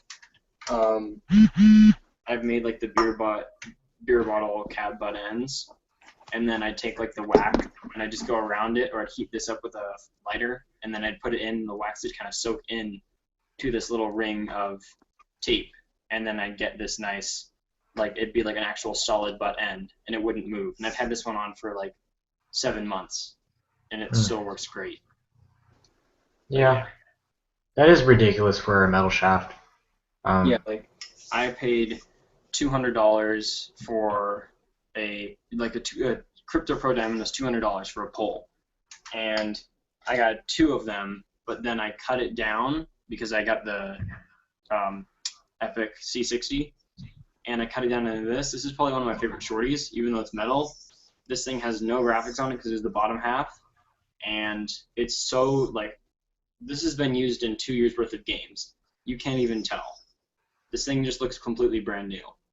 And it basically is, because it's just the bottom half, there's just some tape marks on it, and that's it. And this thing is just as durable, but a little bit lighter than my Lax Room shaft. But, I mean, both have their ups and downs. The Lax, I feel carbon fiber also hits harder. Like, the hit just feels a little bit harder. Yeah, the metal, Well, yeah. that's because Put on there. carbon fiber shafts will, as we all know, hold on, they will do this wonderful thing where they do that. They flex. Yeah, that's the one thing they have to work on that it's hard to do. But, I mean, then you look at a shaft like this Lax Room shaft. This doesn't bend. This is super, super stiff. Yeah, it's solid. This thing is like it feels almost, it feels like wood, but it's not as hard or like as solid as a wood hit. But Yeah. I mean, it sounds like almost wood if they just like hollowed it out just a tiny bit, is what it Yeah, sounds like. it's a lot like bamboo if I was to compare it to really anything. Yeah. Because bamboo is super strong for what it is. Super strong and light. Yeah. But yeah, I've been a fan. This one, the C60s do tend to flex, but that's going to happen because it's a 6 foot long pole. And I wish they came in different flexes because I know Epic makes their box edition, like the C32, which I like because I have a friend that has one, and it's a 2 flex because it's thicker, it's heavier, but this thing is super sturdy. It's like double the thickness of a regular shaft from them. But I mean, this thing does flex too, just like Tom's. I mean, I can get it to flex a decent amount. I don't know how to show it like he was, but it flexes a decent amount to where, like, my friend, after, like, they kind of have a break-in process, but after a while, my friend, he could check you in, like, the side, and it'd wrap around and hit your stick. Just because they get a lot of flex. But, I mean, you can kind of learn to play with it, but sometimes, like, I agree completely with C12. Flex does make your passes and shots very consistent. Because at one point during my game, I was running on full speed, and there was no one that slid to me, so I was just going to take it. And I went to shoot, and the stick flexed and snapped forward before I could follow through with my hands, and the ball hooked and went straight down into the ground. But, like, 50 feet in front of me, just completely missed over the goal. And that was one thing that I just had to, like, be cautious of the next time I shot, because I was just going so fast and putting so much power into it that the entire shaft flexed, and it just got caught at that top shooter, but then snapped forward before I had a chance to follow through. That's one reason why the Wolf shaft is not a very good shaft for being consistent, like a consistent shot. That's part of C12's sail line. C12's goal is to have a flex reduced carbon fiber shaft. Oh, yeah. So this is their C12 Selly. I have try to flex it. There's this material and it's very stiff, and it has flex reducer technology where there's two little bumps on the inside running all the way down to keep it stiff. Yeah, I know what you mean. I have it right here. This is me pushing as hard as I can. Yeah, I have that same shaft as you. And you can see, one thing I like is you can see this is the bottom. You have a C12? Yeah, this is a C12. Since when? I've had it for like a month or two, I think. Tell me that. Tell me everything. What? What'd you say? Tell me everything. I told you. I think you just forgot. Well, maybe I did. But I like it. This feels harder than the Lax shaft because of the harder edges. But one thing I like is that you can see, I don't know, maybe the lighting might be a little off, but you can see, let me see if I have my phone light on, because you can see there's little bumps on the inside. Let's see if I can get a good angle. Oh, yeah, I see them.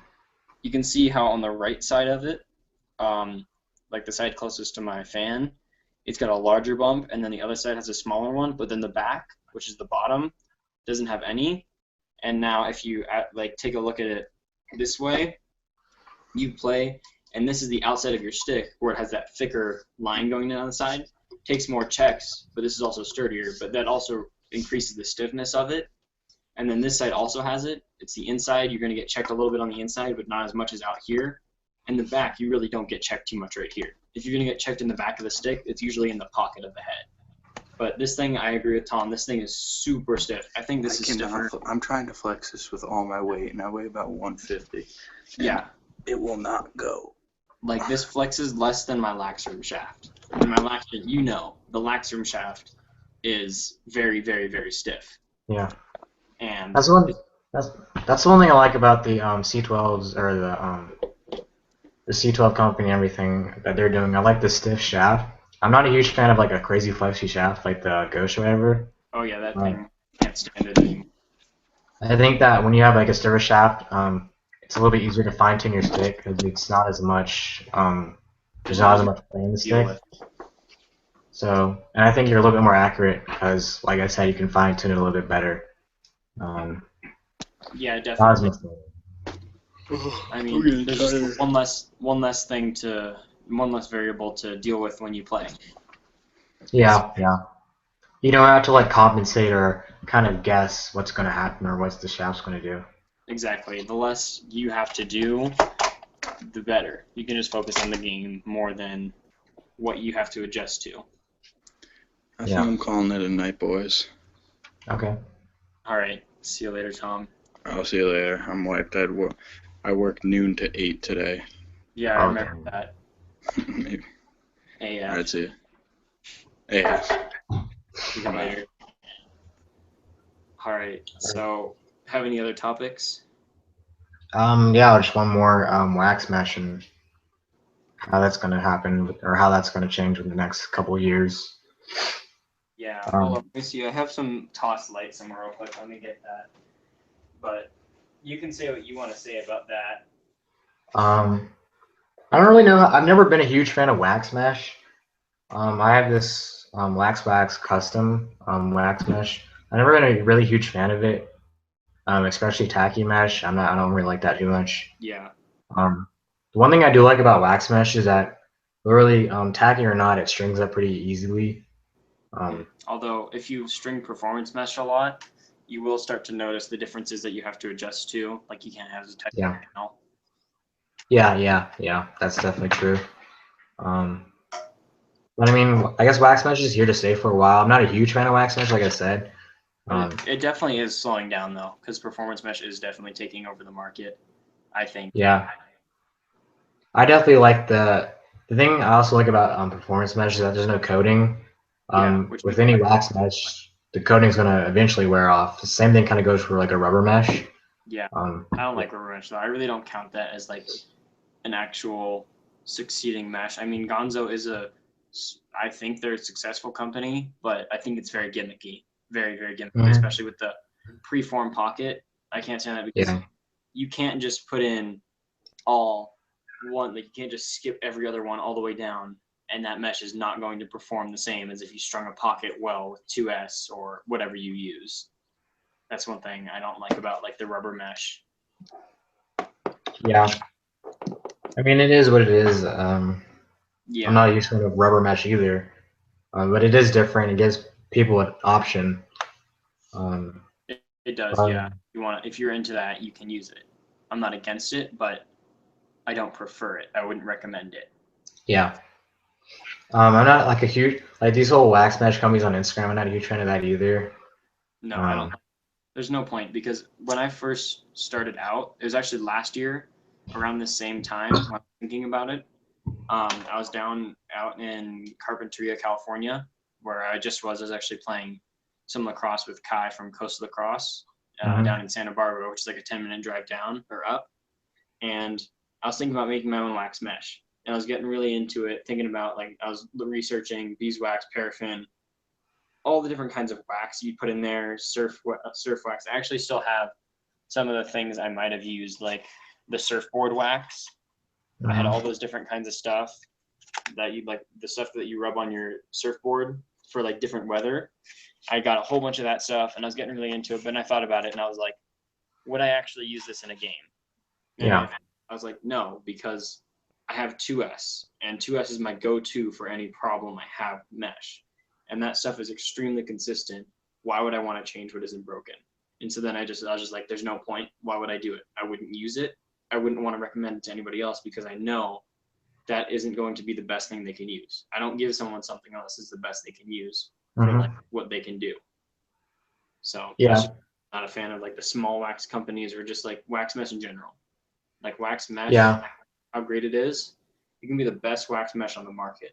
Currently, I think the Throne Light is probably the best wax mesh on the market, just for what like the qualities it has, not tacky, doesn't wear off very easy, and the stringability of it.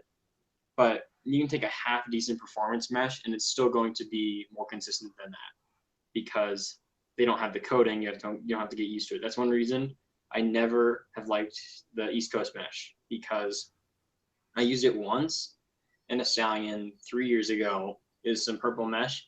It's just too tacky. I mean, yeah. Same for I me. used it for Same for one me. practice, and it was a little damp out. Rubbed all the wax off, and then it wasn't really tacky anymore. But then the pocket had no hold, no whip. It was just a terrible pocket because the wax was all off. But then you look at my pocket of my 2S Hawk. I've been using this for nearly a year now, and it's still perfect. The exact same the day I strung it. And that's the reason like I switched, basically. Yeah, I mean, I'm not a huge fan of it. That's the thing. My experience. I had a similar experience. I did my CEO a long time ago. Mm-hmm. Um, it strung up okay, but back then I wasn't really much of a stringer. I was just kind of trying to figure out things. But Yeah, same. um, like it just I didn't like that tackiness. I just didn't like it at all. I was coming from I think Gemma whatever it was. Yeah. Um, that was pretty flaky. So Mm-hmm. I've never really had great experiences with wax mesh. I know that some people do like it. It does work for some people though. But It's just not for me. That's the thing. I Yeah. wouldn't totally recommend wax mesh to every player, because performance mesh nowadays is so advanced that there's no coating necessary or no coating that needs to be on the mesh to protect it from the elements. Because So nylon anymore. All the wax mesh is nylon. yeah. So And even when so nylon's you couldn't essentially have it in your stick for 2 or 3 years. Eventually, a lot of it would wear off, and it would basically just be soft mesh. I mean, like, I've had friends that live here that have had East Coast mesh in their stick for 4 or 5 years, literally 4 or Wow. 5 years. But the thing is, and it still had wax on it, but the thing is, we live in the desert. We get rain, but it's like a flood and then it's done. And this kid that used it knew how to string. He was knowledgeable. He didn't string like more like what I did, where I string for lots of people, but he definitely knew what he was doing, and he strung a pocket that was very consistent. It was a superpower with like a mid-high to high pocket, very baggy, but it was still a great pocket with the East Coast mesh. But I mean, it just kind of depends on your circumstances. I couldn't use East Coast mesh year-round in the Northeast. I would not be able to use that. I could use a 2S or any type of performance mesh because it lasts there. Like, it wouldn't be affected by the weather. I've played with 2S. The only thing you have to worry about is if it's rainy, the ball's going to be slippery. It's not the mesh's fault. It's just that's going to happen. It's going to lose traction because the water is giving it something to slip on, so it's going to slip. So that's the only really thing you have to worry about. I mean, if your mesh is coated in water and then you play in like 0-degree weather, your mesh can probably freeze up. But I mean, if your mesh doesn't absorb that water, now you don't have to worry about that. And that's one other thing. Like, you play in cold or hot weather, and wax mesh will change consistency. That's one of the big things. I'd play a game like a tournament. I'd play at 7 in the morning in Vegas during like fall winter time, like September, and it'd be like 70 to 80 degrees out. By the end of the game, it's 80 to 90, and the wax mesh is now really soft. But at the beginning, like, I used to face off with my pole a lot, and that's one of the reasons I switched to 2S versus thrown mesh, because it was too hard, and every time I went for the ground ball, it would just bounce off the pocket, and then I just couldn't pick up the ball. I would literally push it all the way down to the restraining line of the attackman, and I couldn't pick up the ball. I had to, like, running after the ball, punch out my pocket to pick up the ball, and that's the moment I realized I was just like, I can't use this anymore. It just doesn't work. That's why I've always used performance and recommended performance mesh to everyone from then on. Yeah, I mean, I saw that with mainly mesh in one of their previous videos. They said they're going to stop supplying the original East Coast mesh, and I thought it was a few other ones because how the tackiness The tackier changes. wax mesh brands, yeah, you mean. Yeah, I can definitely see how that can affect your game. Like, a tacky mesh definitely isn't as tacky in colder weather as it would be in the heat. And it's but also heat, so that means it grabs onto the ball a bit more, makes it more tacky. And I don't know, but like, my thoughts on the thrown mesh, the thrown light mesh to be specific, I really like it. Probably my favorite wax mesh, because you've got a wax mesh that is not tacky at all.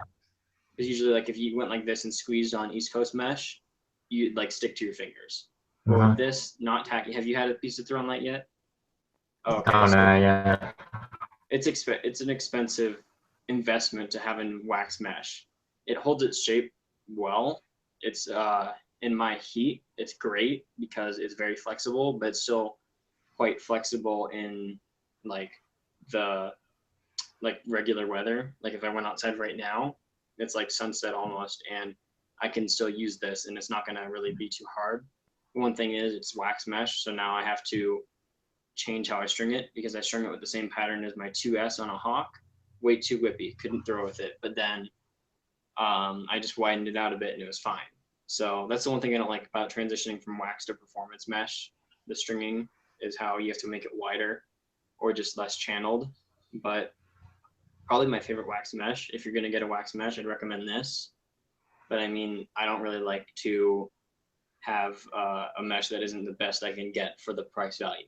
I'd rather have a piece of 2S and save $5 than buy this And then my one complaint I had with this whole like the thrown light thing was, so the material's way too expensive. Great packaging. I mean, that's great. That's a nice little touch. It's got a little tube, very high quality. It's like just a very high quality product. But then when you get into, let's see, they're thrown light laces. I had a big complaint about these. So they're great because it's just like a little aesthetic thing, which I am surprised no one's done before, is incorporate 3M in their product. I don't know, it might just be like, I don't know if I'll be able to show it just because the camera makes it white anyways, but it like it makes it reflective, you know that. But it makes it reflective because it has the 3M like material. But so the outer core is a nylon material, and then they've got like the tips and stuff. The outer core is a nylon material, inner core is cotton. So whenever you try to burn like the tips, I didn't know this, but I can't stand any of my strings over 2 inches or so. Like anything under that is great. And I think there's a rule coming out in high school soon. I think the next upcoming season that your strings have to be under 2 inches because it interferes with gameplay. But I mean, I was having strings that were this long coming off my stick because I couldn't do this, because I think I have a piece. Yeah, I have it right here. This is the other end of it. I've just been like seeing how I can melt it. And every time I would try to burn it, the outside would kind of like burn, but then the inside is like you can see it's red because it's cotton. Oh yeah. And it's like, it just bugs me that I can't melt it. I can melt the outside. So what I'd end up having to do is I'd pull the inside out, cut it, and then I'd pull the outside around it and then melt that. So it'd be a little bit loose right there, but that's fine because it's just the end. But then this little like reflective material doesn't melt either. So it just kind of bubbles and doesn't like, as if I can get the nylon material, the outer core, to overlap around it, then it will like hold it together. But I was just kind of disappointed that I paid $15 for this kit and I can't cut the strings. I was like, as soon as I got this kit, before I cut the strings, I was like, oh my gosh, this is like a great sidewall, very high quality. I was afraid of it like ripping and stuff, but like the abrasion resistance of the reflective material around it is very high. So it's still a great sidewall, and it's got a great stiffness and a great feel, and I like having it tipped. I was about to order a bunch of this, but then I cut it and I couldn't melt it. That was a big, big, big turnoff for me. I just was disappointed. It's like a drop. And it was like also disappointing that they didn't come out with a performance mesh. I know every single person expected it to be a performance mesh. And I saw one post, I think it was either like Travis or one other like other closer friends that would get their stuff early. And I saw a close-up view and I could see it was a wax mesh. And I was just like, oh, are you serious? Like Euro mesh just came out. You would think that they're going to do performance mesh because performance mesh is basically taking over the market. Wax mesh is slowly going away and performance mesh is kind of coming out on top because it is technically better. Yeah. So, I thought the same thing. I wasn't expecting them to make a wax mesh because I mean, the original throw mesh has been out for a long time. Oh yeah, it's been out there for a while. Yeah, I thought, well, ECM had released ECM Black a few years ago too. Yeah, exactly. It's like seems like kind of a bit of a backstep though. It was like time to change out their stuff. It was like, because ECM did East Coast Mesh, Black, and then Hero. Throne just stuck with Throne for forever. It was kind of doing like good, okay. It kind of went up and down, plateaued for a bit, and now you have what everybody was expecting to be a performance mesh. I would have loved it. This sounds like a great performance mesh, but it's waxed. My thought was that they were going to make something similar to Otter Mesh because I know they're very close to Epic and they work very close to them. I'm pretty sure like the technology they get from that, they probably like work together on the technology for it. But I mean, I was really expecting a performance mesh. I was kind of disappointed, but it's a good wax mesh. But I'm still like, I don't like to use wax mesh, so it's just kind of like there's goods and there's bads. Yeah, I mean that's the thing though with wax mesh. Yeah, or you can just get a trad, you know. Trad works. Yeah. What do you think about? Here's another topic. trad leathers that are treated versus not treated? Ooh. Well, a lot of people don't really know this. A lot of my customers don't know this, but I treat all my leathers with baby oil, and that seems to work pretty well. Yeah, I did try. I did try beaver leathers. Those were really expensive. they're way too expensive for what they are because the Yeah. Laxchat leathers are if they're not the exact same thing, they're nearly the exact same thing. They're oil treated leathers. I have some beaver leathers right here. I used in a trad a while ago. Here's just one. I just have them like sitting on a hook. They're not. I mean, they're durable. Yes, they're still waterproof because I did the Lax All Stars method of you dunk them in water and you let them soak in hot water for a bit, dry them off, stretch them out. They're a little bit softer, same feel. They're pretty waterproof. Like I can pour water on it, it just drips right off. But there's no point in paying $5 a leather. That is an absolutely ridiculous price. Yeah. I can't stand that price. But I mean, it does kind of help. I mean, I have regular leathers, and if you know how to keep your trad like maintained, you don't really need it. But it's something nice to have. Yeah. I mean, it is just ridiculous on how much it costs for leather. Yeah, I could not believe how much it costs. I bought it once, and I don't think I'd buy it again. I'll give me a second. What? Can you turn it off? Huh? Can you turn that off? What? Turn it off. Huh? Sorry. It's all good. But yeah, I mean, I have this stick right here, and this is Laxroom leathers. These things came in. Have you had those yet? Have you tried Laxroom leathers? Yeah, I've tried them a few times. Yeah, they're very soft, like extreme. Yeah.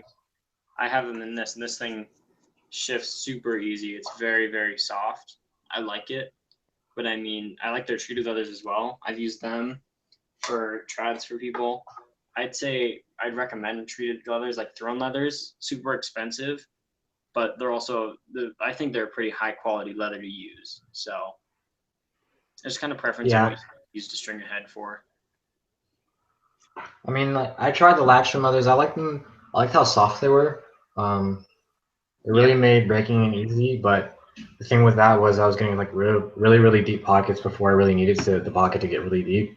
That's my that was just is with the King is that it's going to get too deep too quick. I mean, if I use it for anything, it's going to be for box, but that's one thing I like about them. Is it's going to get too deep. Yeah. Forgot what I was gonna say though. Oh. Dang it. Too deep and it's too soft. Yeah. I mean, it does give you a nice feel. It's just, especially for like a player. If I was to give that to a player that was just like didn't know about them. Yeah, that would be a problem if they didn't really know what to do. Yeah, I know what you mean because I have a kid that wants me to string a trad for him, and he's like, "But how do I maintain it?" And I'm like, "It's not that hard if you don't treat it like crap." Because I had a kid that I strung a trad for on my team, and he just left his trad under his gear bag all summer long in the 110-degree weather in his Jeep all year, and he just left it there, and it just got crumpled and like destroyed. And he comes to me and says, "It can't throw this." I'm like, "That's not my fault. It was strung well. You just destroyed the pocket yourself." Yeah. It's you. If it rains, put some crumpled newspapers in there. Soaks out the water. Replace it every so often just to soak out the water. Every time you're done using it, punch out the pocket. Punch out the pocket. Prop it up. Don't just throw it under your gear bag or leave it in your gear bag. I don't like putting my trads in my gear bag. Like I have the slot for it. I just don't like to put it in there. It just doesn't. It just like bugs me because I feel like, what if like one thing got caught and it just pulled on it and just like. Oh God. That just makes me like cringe thinking of what if there's like, because I have two sticks in the bag at all times, and what if the butt end on the other one when I put it in got caught right here and just pulled and pulled and pulled and pull out all that cross lace. That's just like, it can happen, but I mean, that's just like the one thing I'm worried about with trads if that happened. That's why you always have that backup too. So. I mean, they're just so like delicate. Like. Yeah. You really. Yeah, I like how you said you really just can't treat it with crap. Like, if you treat it like how you want it to work, then it should work for you. But it is a lot of work, I guess. compared to mesh, it is. One thing I like to do every now and then, just put a ball in it and cradle with it. That keeps the leathers from stiffening up and sticking to one place for too long. Every so often, basically. Yeah, like it doesn't have to be every day, like just every couple days or Just at use least twice a week or something. Yeah, just use it. It doesn't have to be crazy extensive or anything like that. But like I said, yeah, the more you use a traditional, the better it gets. Just Yeah, like that. I agree. And then I like that trads are like very versatile because you can do them with lots of different materials. Like I used to, before I did like the crossing, I had like the paracord bracelet thing going on. I have tons of paracord. I can easily do like a paracord, like instead of the cross lace, which would make it super, super soft. I tried doing it as like the leathers, but they stretch too much because they're a nylonish kind of material. Super strong though. It's called 550 paracord because it's tested to 550, but it's military grade is what I have, and military grade is tested to double the strength. It can't snap at 1,100 pounds, but it's said it works at 550 guaranteed. Is basically what it means. And I mean that'd be a lot thicker, which means a lot softer. So that'd be great. But I mean, it's just like so many different things you can do with it. You can use boot lace, cross lace, X lace, like or like the flat lace. There's just so many different kinds of things you can use in a trad that makes it kind of versatile on your own. And there's different ways to do them too. Versus mesh, you just got mesh and then you string it a certain way. Yeah, like with mesh, like the way you do mesh is like you attach the mesh to the head, and like traditional is like in itself. It's just attach different. it basically. Yeah, and like the way of how you like build the pocket, it's just a lot different. Yeah. Just gotta pay more attention to detail, essentially. I agree. But other than that, I like trads though. Yeah, I do. I agree. I have my king as my backup. If ever something goes wrong in box with my centric, my king is my backup. The what is it? 7 diamond 3 string. I liked the only reason I did the 3 string was just to get that. I still did the left to right like I normally do. I just went for the black in the middle. I like that look because the king has all the black, like the accenting of the black. You can't see it, but there's like the black king logo right there, and it just kind of like goes with it, all like up it and down. So that's the only reason I did that. That's one of the cool things about traditional is that you can get like really custom with the colorways. Like a lot of my sticks, I mean, besides Jaws, really, a lot of my sticks are like just all white pockets. Yeah, either like the all white or the brown leathers with the white trad. Or like even with like a girl's head, just a slight little accent. I like to put gold in all my sticks so you can kind of see. I used gold. I like to put the top string in my trads, so I used gold. I have gold in every head it will go with. I don't have it in my Ellie Hawk, but like this one's got gold in it. It's got gold for the 2 top string and the 2 nylons, and then the top, as well as the sidewall. So looks nice. It gives it like a little gold, gives it like a pop without being a neon like bright color. Yeah. It just like stands out, like if you notice it. But I don't like to use neon colors much unless it's the Hawk. But that's about it. I mean, yeah, for myself, the only fancy color I use is that Stringer Shock Hawaiian blue. I mean, yeah, that looks really nice. Like that. That's just because I like it though. But that's about as flashy as I'll get is Jaws. I wouldn't probably push a colorway harder than that. It's a good mix though. That's what I like. It's like not too flashy, not too. It like came out well. Yeah. I mean, yeah. And the red looks good too. The red looks nice. I like red and blue together. Like the bright blue with like a cherry red looks really nice. Yeah. Yeah. I've been a fan. I like the colorway on this because the white leathers and the white head make the black pop, and then the gold nice accent. I'm not sure if Lax makes gold cross lace. If they did, I would have most definitely done this entire middle track gold because that would be great. If I knew about them making it, that would be a really sick looking head, just having the gold in the middle. But the one thing I'm worried about with this head is since it's relying on towers for a lot of its like where the pocket sits, basically. It's got all these towers in it. That means there's not a lot of cross lace to hold the pocket together, which also means it's going to stretch. Like, I haven't really played with this much, and it's pretty shallow right now because I've just been like adjusting it and like taking a ball pounder to it and stuff. But I mean, it should do fine if I can adjust it properly. But it's still kind of worrying to have only these few little bits of cross lace going down it to hold it together. Yeah. But yeah, that's really it. That's my thoughts. Yeah. Let's see. Any other things to talk about? No, I'm golden. We've been going for almost 2 hours. Oh, have we? Yeah. Yeah. Official Lax News just said talk about stringing trads. Well, I think that's like been our entire discussion. Yeah, we did hit that not too long ago. We talked a little about freehand and Yeah. I guess trimetry, I guess. Yeah, we like just mentioned it basically. I don't know. What are your? Let's go over that a little bit more. What are your thoughts on the trady tree? I mean, the trimetry is cool. I use it. Like it's a good tool when you want to learn a pocket to string. Yeah. Because it's not as hard to do. But when you start to, if you want to like master a pocket, then you got to do it freehand. Yeah. It just you learn the tension points a little bit easier because the trimetry basically is your tension point when you're stringing when you're stringing it with that tool in it.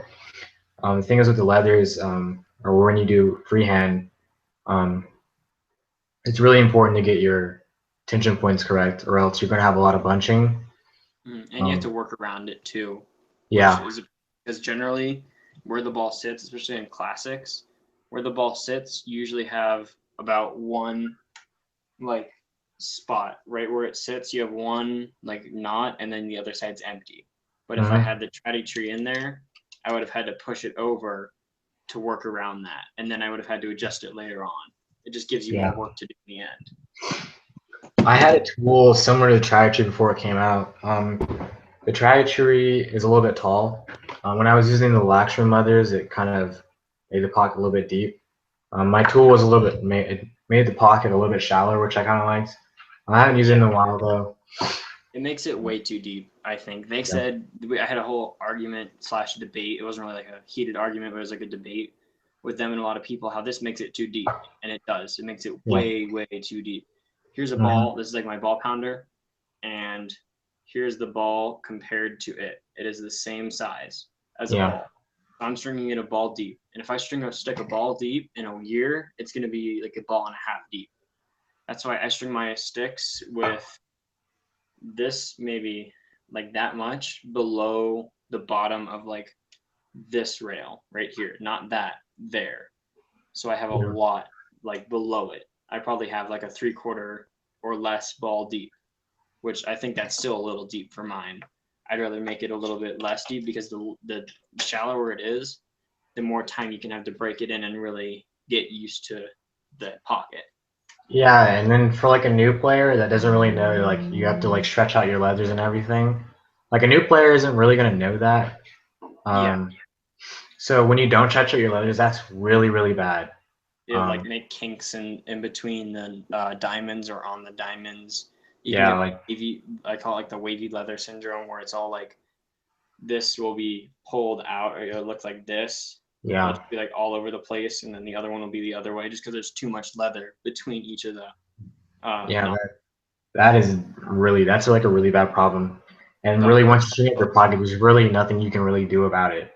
So it's super important to stretch your leathers out before you string up your pocket. Yeah. When I get my leathers, I stretch them, and then before I string the pocket, I stretch them too, just to make sure. Because and it also does like a strength test. If your leathers snap stretching, they're not good enough for a pocket because it's going to withstand way more pressure, catching, throwing. Maybe you put your stick in the way of a shot. It's going to get hit with way more than just a little tug when you stretch them. Yeah, I know that seems to be the problem with like colored leathers. Basically, I don't like colored leathers. I like brown, white, black. Yeah, those. Yeah, I like the what are they called? forgot what they're called, but that colorway, or I'm trying to remember from like way back from art class or whatever. It was like monochrome colors or whatever that.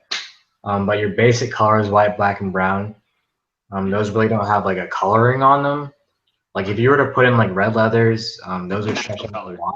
You get What was like that? the natural color. You get the black and the brown leather from the cow, and then you can bleach it and get white. Yeah. And I remember, are you talking about like the Lax All Stars article about? I think it's the like the it's like the Oh, it was like aluminum tanned or something like that.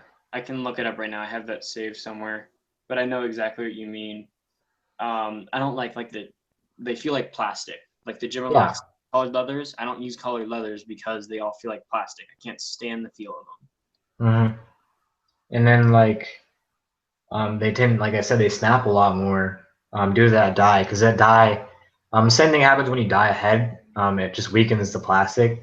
When you dye leather, it's going to weaken the leather. So Makes it that's very definitely soft. not good. I don't It like it. would be tragic to have a prop get strung up and then for you to throw or catch a pass and then your leather just snaps. Um, that'd be terrible. But I mean, there are like the big leathers or big companies where you should really buy them. Minlax, he's got some really nice leathers. Um, Yeah, everybody says they're nice leather, but I have yet to try them, so I need to soon. I heard they're a little bit thicker, yeah, not like width, but like the actual thickness. But I've heard they're like an all-around good leather. yeah, they are. Um, he was originally, I remember he had a tutorial up. I think it's still up, but that's really the way I learned string traditional. It was like a single twist Peter pocket or tutorial, and that's Yeah, one of the main ways how I learned. Um, before Lax All Stars had like the majority of their traditional tutorials. So for me, it was like a lot of trial and error. Trying to get everything looking right. Um, but essentially with traditional, like if it doesn't look right, then it's probably not right. Um, hmm yeah. so The colored leathers are chrome. What is it? It's chrome tan. So I think that's like the cheaper tan. I don't quote me on that because I'm not completely sure. But I mean, they say in their article, the Lax All Stars article, which is Traditional Thursday Truth Leathers, or the Truth About Leathers. They said Jim Lax sells chrome tan leathers. Throne uses them for their base, and then Rocket Pocket uses them also. But I think it's a different process when you make the colored ones versus just the white ones, because the leathers I have from Rocket Pocket that are in their Rocket Pocket feel completely different. They're more stiff though. They're thinner and stiffer than my usual leathers. Then like they're probably like a 3/4 stiffness compared to my Stringer Shack. Yeah, these ones are Stringer Shack, and it's just like the Gymalax ones. They just feel super cheap. The color, and I've just kind of grown to think that the Gymalax ones are cheap because yeah, generally that's like where everybody starts, and then everybody like branches out to see like what other brands are better for how like what they string basically. Like I went to find on Stringer Shack and used them for a long time. I still use them, but I'm transitioning to Lax Room for a lot of my stuff now. So, I mean, the the colored leathers, I would just recommend staying away from them completely. I'd say white, black, brown, and that's about it. And then you can get like a dark brown from the oil treated and stuff like that. yeah. That's what I would recommend too. To player or stringer. Yeah, I say leave the colors to your cross lace. Um, agree. not too much that can go wrong with colored cross lace or anything, or sidewall. Yeah, I mean, some of it has a different consistency. Like I do know black cross lace, the Laxroom feels different than their. Like I used all Laxroom materials in this one, and the black cross lace does feel rougher than the white cross lace. Yeah, their white cross lace is pretty soft. It is. It's a nice cross lace. I wish they sold it in spools though. Yeah, me too.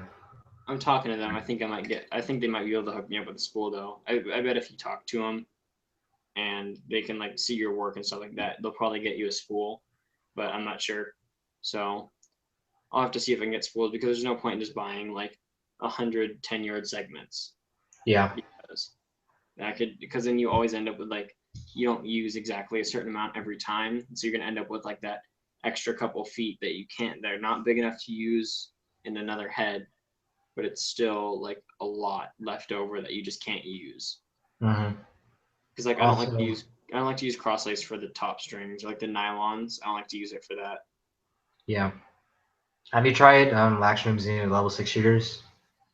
No, I haven't. They released them when I was on vacation in California, and I was gone for like a week. I got back I right. like them. I have them in here.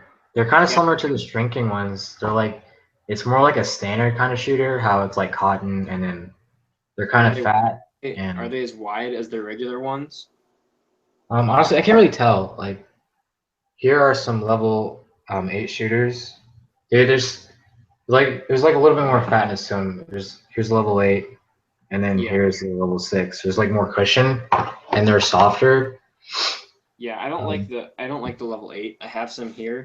They're too stretchy for me, yeah, especially yeah, I yeah. like They're like That's one this. thing I don't like about. They stretch a lot. I did a test one time.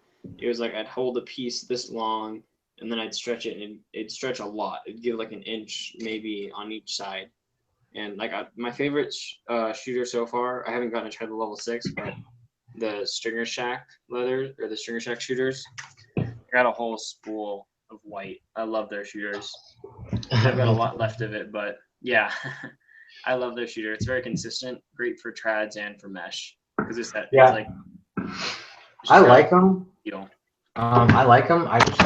I don't like them as much as the old ones. The old 12 millimeter ones. They're more like the level 6 kind. These are the old one. It's a Oh lot yeah, fatter than their new ones. But the new ones are nice. The new ones give like a nice quick release and everything. yeah, Um, and they don't like bunch up inside the diamonds of a mesh pocket. yeah, yeah. That's the nice thing about having like a smaller shooter. Yeah. The level 6 shooters are pretty nice. They don't really have any stretch. They're a lot like the shrinking ones. Yeah, I Um, didn't like the level 8 just because they stretch, but if they don't stretch, I will really like the level 6. yeah, If I like them, I'll do like a big order of those because that'd be pretty nice to have. Although I wish they had them in a spool yeah, because I always end up cutting the shooter anyways, and it's just like a wasted like foot or like 8 inches of shooter yeah. every time. Like the whole. I mean, the outguts are cool, but that's a lot of like. Here is just the full length Stringer Shack one, and I mean that's a ton. That is that's like Um, not that you cut I it didn't you could I probably do didn't get this in a spool or anything. This was like their pre-cut one, so that's like a ton of like excess. That's a lot of wasted material. yeah, I know what you mean. That's why I like to cut my own shooters. Although Yeah, sometimes I cut them too short. yeah, me too. But I have like a mark on my desk that is like the starting point for everything, and then I have other Yeah. marks throughout my desk saying, "Here's like the starting point," and now I have um, this one is for sidewall, so I have one length that's for sidewall instead of having like have a tape measure. This one's for sidewall. The next one's for um, top strings, which is also 2 feet, and then I have a little bit past, maybe like 3 inches past, and that's for shooters, and that gives me a good amount. And lets me. What I like to do is tie it once or twice, and then I do the I just do a little overhand knot or whatever you call that, just to kind of keep it together and push it Hmm. away, so it's not like one out this way, one out the other way. Yeah. Like on my desk, you can't see it, but I have this huge strip of duct tape or whatever, and um, it's marked in the foot segments, so it's in like 1 foot, 2 foot, 3 foot, That's and I smart. have segments for like top string, and then pita segments or cross slice segments for pita outers, pita inners, pita center pack. So I have like all that marked down. It just saves a lot of time Yeah, it does. and It helps. saves like material and everything. So The that's one good. thing, the one thing I'm always guilty of when I string a trad is I always forget how much cross lace I need. Like Yeah. like if Tom was in here, he could tell you. I'm always asking him like, hey, how much do you think I need for a seven diamond classic? and like I have to wait because I don't remember how much it is. I need to write it down. I have it written down now. I think it's like I use like 12 feet for. Yeah, I don't have I didn't have a classic thing. I think I normally just do 13 feet. For some reason, I can just remember that. Yeah, That's really it for classics. I just forget that kind of stuff. Like one thing I was thinking about today. So I have this string. I just have like a tiny little bit of it. It's Kevlar, so it's super strong. Like this stuff, you can't even cut it. So I have these are medical shears. Is what I use to cut. It's got like a grip. I don't know if you can kind of see it in the light, but this is like jagged, like a sawtooth blade. Yeah. And then this side is flat. And this thing cuts through everything super easy. But then when I bring it to this, it just will not cut it. Like this stuff is so abrasion resistant. Like that's one cut and it's not even like going through. I have to cut it so many different times. Like, and that's not even cut through. That just like frayed it a little bit. And it's still like super strong. And this stuff, I think it's rated for like 75 pounds. And like, wow. have you ever seen like the inside of paracord? No, actually no. Oh, okay, it's got like 7 strands about this thick. This one's thinner than all those strands, and it's like 75 or 80-pound test. It's super strong. I'd like to see a company, because this is 3 strands. I can probably unravel it. You can kind of see, I don't know, but you can kind of see how there's 3 strands in there. And I want to see a company use this material and make mesh out of it, because like I have it, it's like a little lanyard here, and this is super strong, and it's like, it feels rough, so it'd probably be making like a good mesh. It's like very like an abrasive resistance mesh, because I mean you could see this doesn't even look like I tried to cut it, and I just can go to town on it. It takes forever to cut through this stuff. It just like spreads it out, and I don't know, like I can just sit here and cut it all day long. That finally cut it. Wow. All that cutting. That was probably like 25 cuts. There's still some left. And it's just like ridiculously strong. I feel like that'd be really cool just to kind of see a mesh company just try it at least to make mesh with that kind of a material where it's super razor resistant. Like auto mesh is supposed to be like that, but it's not close to Kevlar, like strength to weight ratio kind of thing. I mean, it stops bullets, so it could probably be used a little bit for lacrosse mesh. I mean, yeah, or even just like sidewall or whatever. Oh yeah, the one thing is it's just too thin. Like I was gonna make a trad with it, but it probably like legitimately cut through the leather because that's super thin. Let me see. This is a piece of sidewall. Yeah. The sidewall looks like a top nylon compared to this stuff. It's like so thin. I would use it, but it would just cut right through a leather. Yeah. And I can literally take a piece and like saw through wood with it, and it won't even be frayed or anything. It's just ridiculously strong. I feel like if a company made something with it, it'd work really well, because it's just like a little lanyard, and it's like super thin, but this is so strong. I just love it. Yeah, that's pretty cool.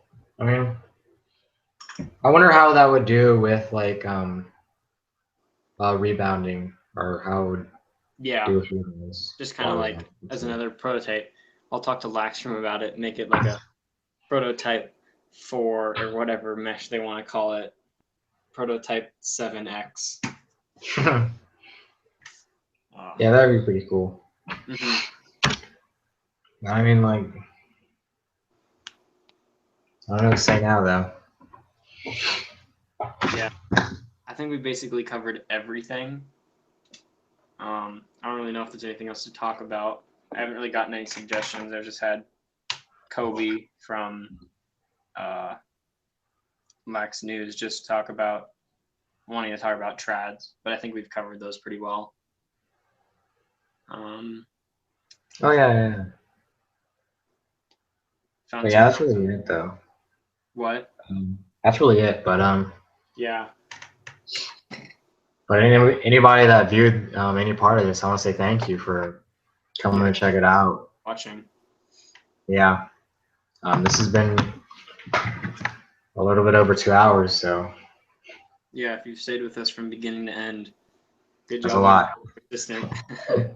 Got some good listening skills, but. Yeah, it was fun. I like being able to talk Lax to people.